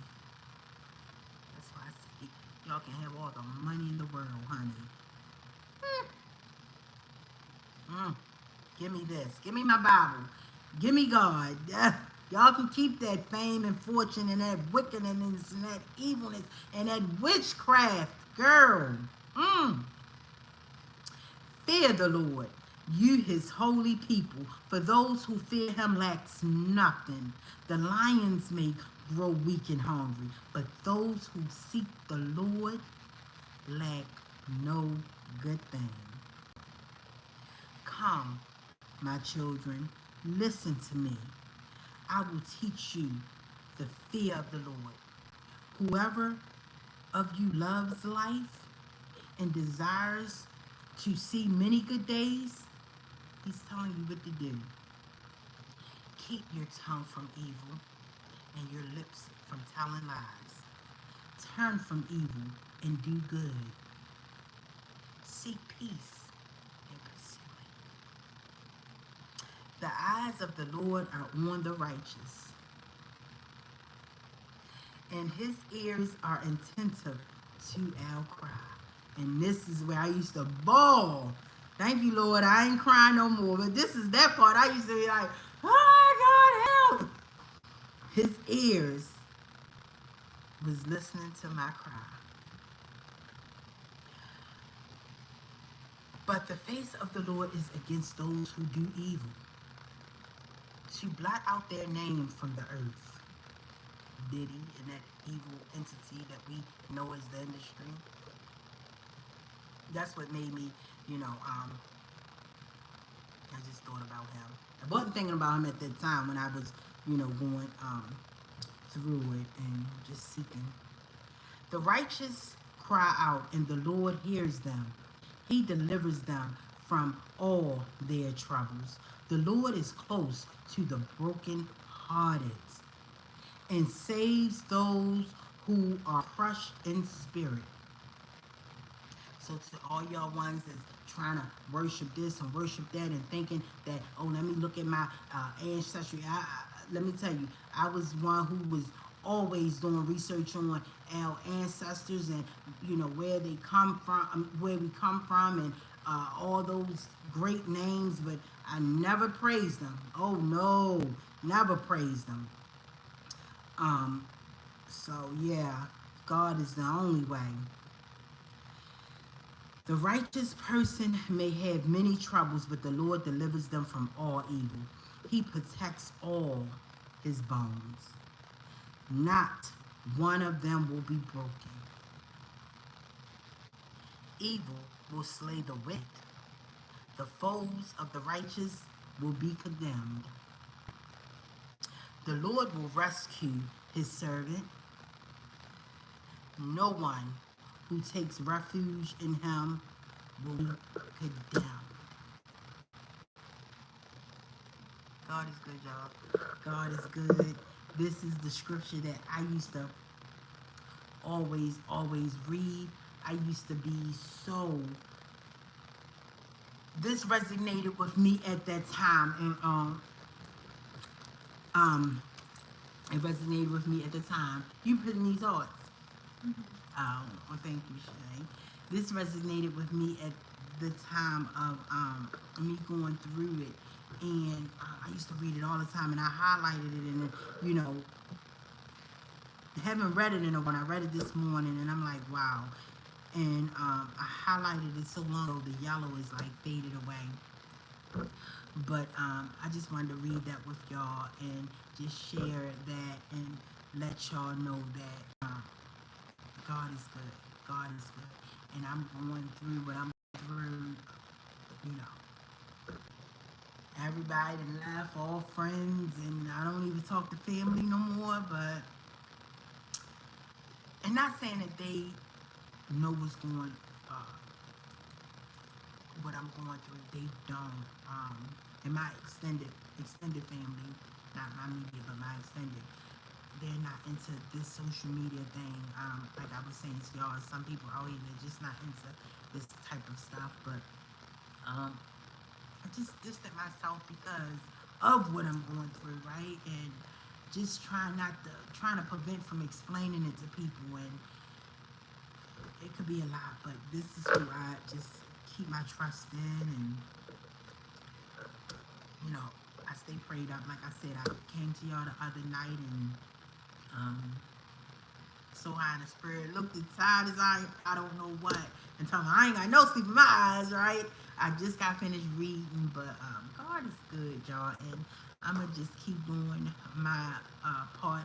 I am gonna put out the content of what I said I wanted to do, do commentary on. I am going to start doing shorts and videos, because I want the videos to be from day during the day, from at night when they follow me. I want to put them all together so y'all can see the times.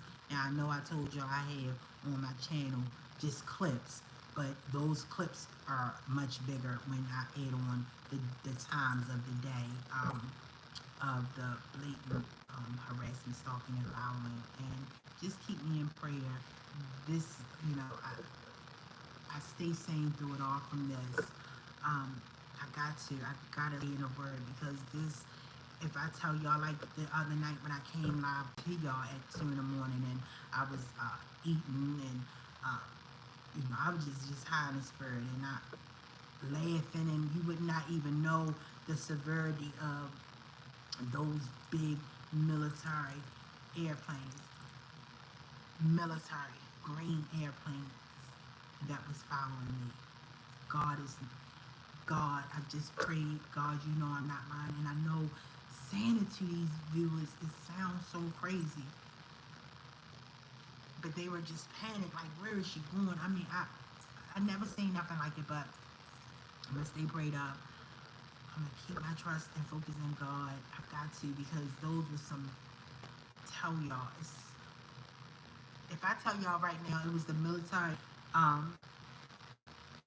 two military airplanes that was following me. They had the missiles that drops down.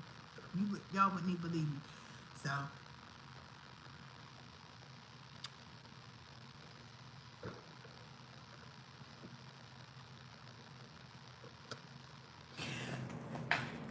it's crazy, but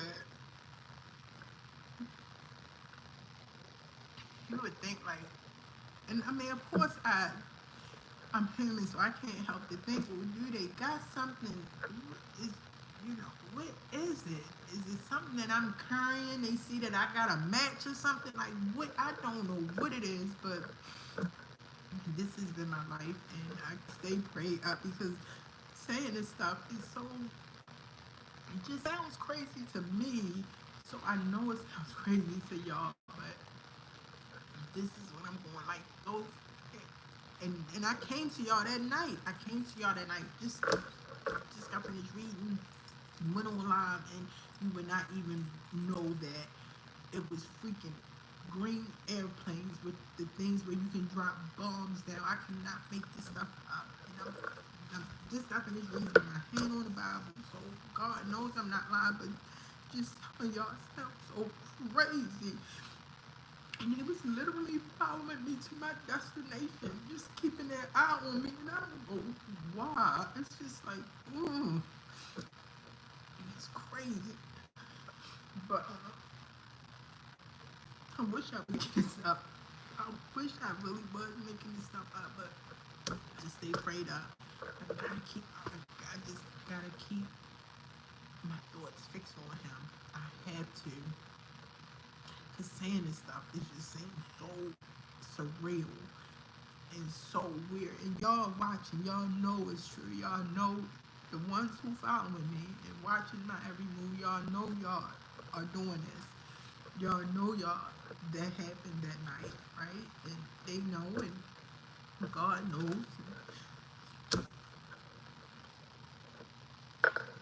But and I know I just got finished reading. It's just, I want to know why. Like, who am I where these people are? And then you would think, okay, and it makes you think, like, okay, is it the celebrity world?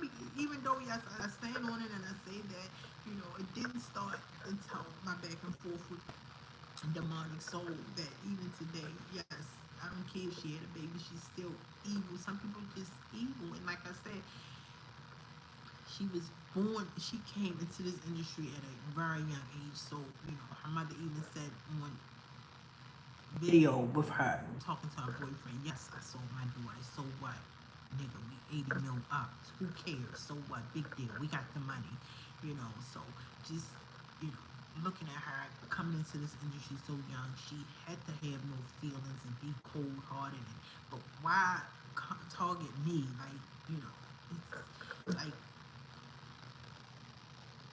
it's crazy.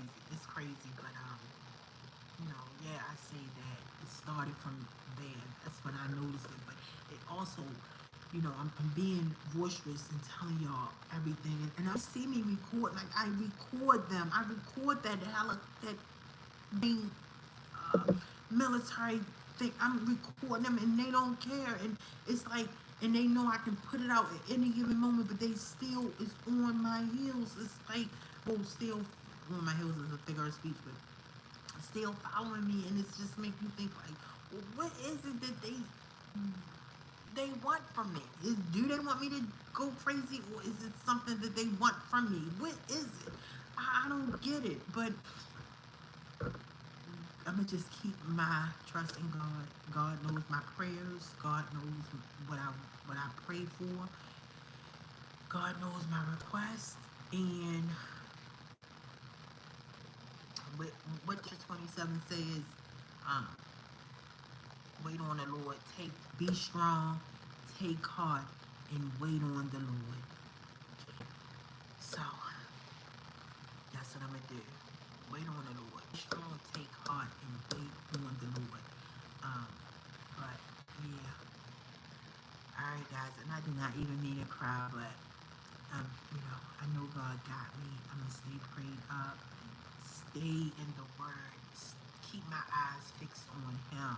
I got to, because if I don't, I'll be probably crying all the time. Like, so I gotta keep my eyes fixed on Him. I think about Peter when he walked on the water. Jesus, can I come walk on the water? He said, yeah, come on. And he's looking at Jesus walking on the water. As soon as he looked down at all that water, he started sinking. So I put myself in. I gotta stay focused on Him. And this is why I always keep the Bible around.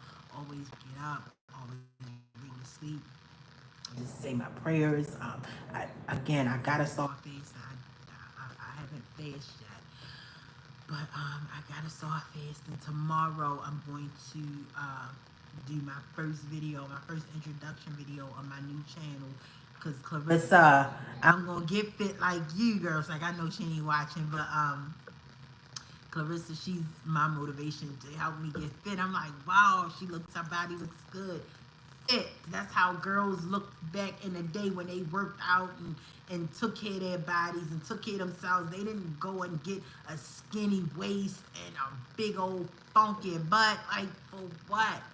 And I don't get it.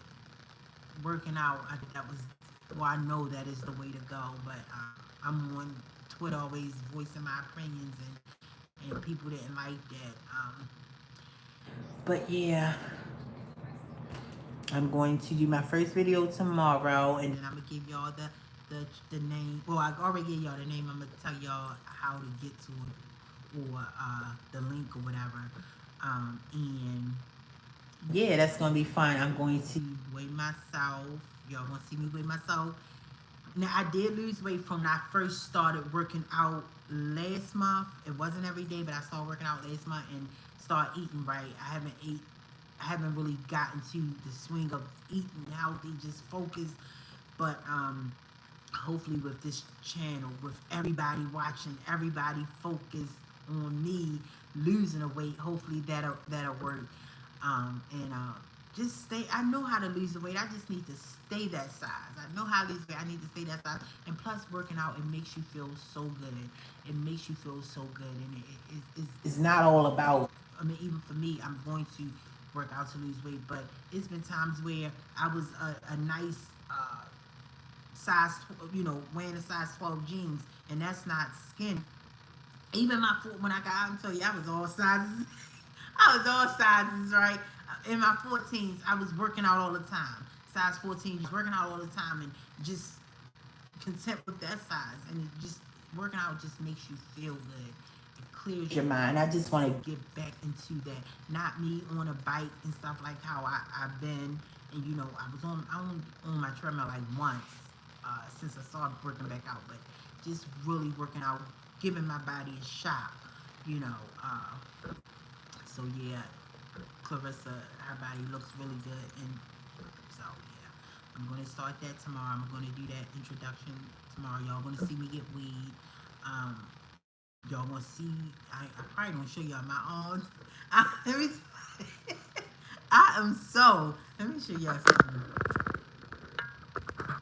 How you take this off the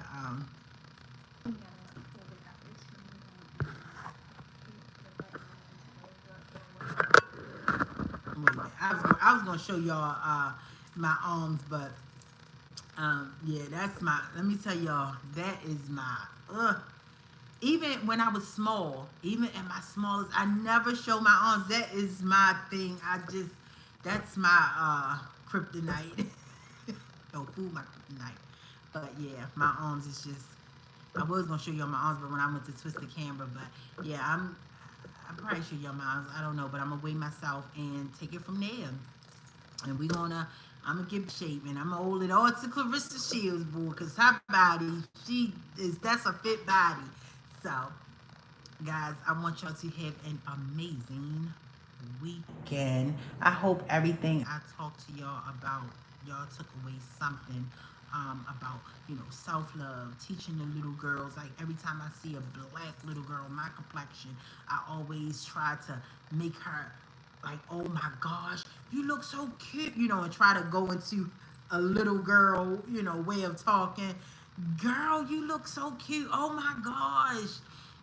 Oh my goodness, wait, is this your mother? Where did you get those shoes at? I want to get, I want to get my daughter a pair, something like that. Just try to and give them something to make them feel good, especially I love complimenting the hair when they got their hair out and stuff like that. So yeah, I'm telling y'all, that's a true story about, confidence, embedding the confidence in your child at a young age, and blessings to she's a socialite today. She has a very large following, and I love seeing that. I love seeing that because I know the struggles that she faced as a little girl. Like I said, I can go deeper, but that's her story to tell. But Oh, me? no. What kind of struggles you had?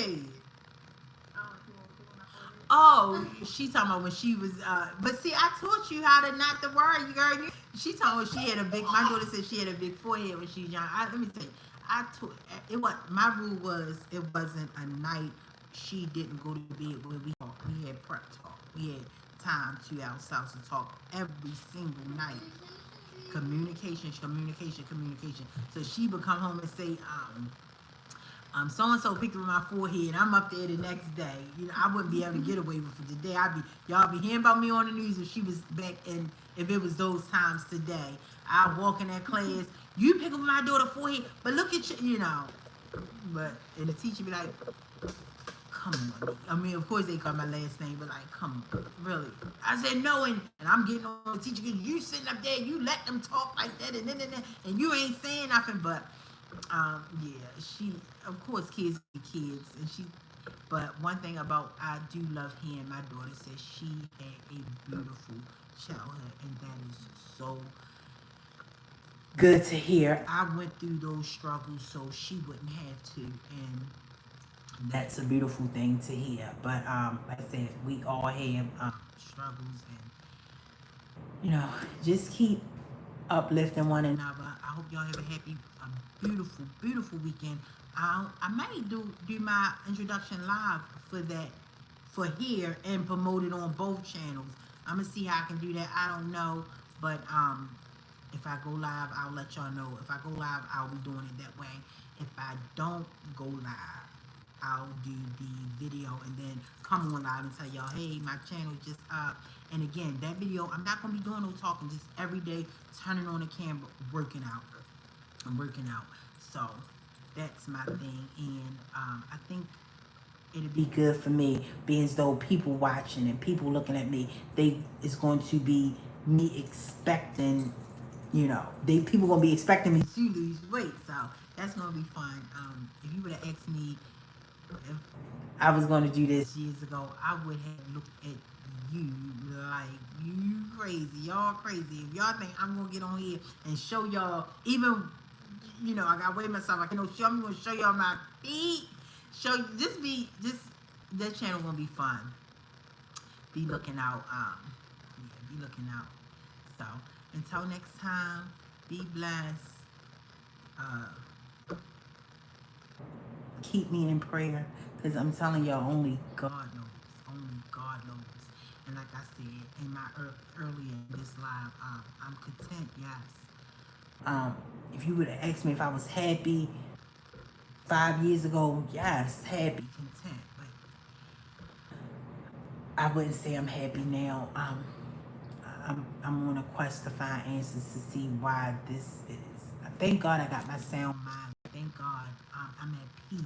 But peace and happiness is two different things, and I want happiness again. My social life back. See, wow, what is this? That is so creepy, y'all. That is what's going on with me is so creepy, and It's some demonic people out here. Alright, guys, keep me in prayer. I know it's some prayer warriors out here because I know on here watching, because when I posted my live with talking about when I posted my short talking about the goodness of God and how, you know, God is real, I got so many subscribers from that. So keep me in prayer. Keep me in prayer that I get justice. Prayers definitely work. The power of prayer. The power of prayer definitely works. So, all right, guys. Peace and blessings. Y'all have a great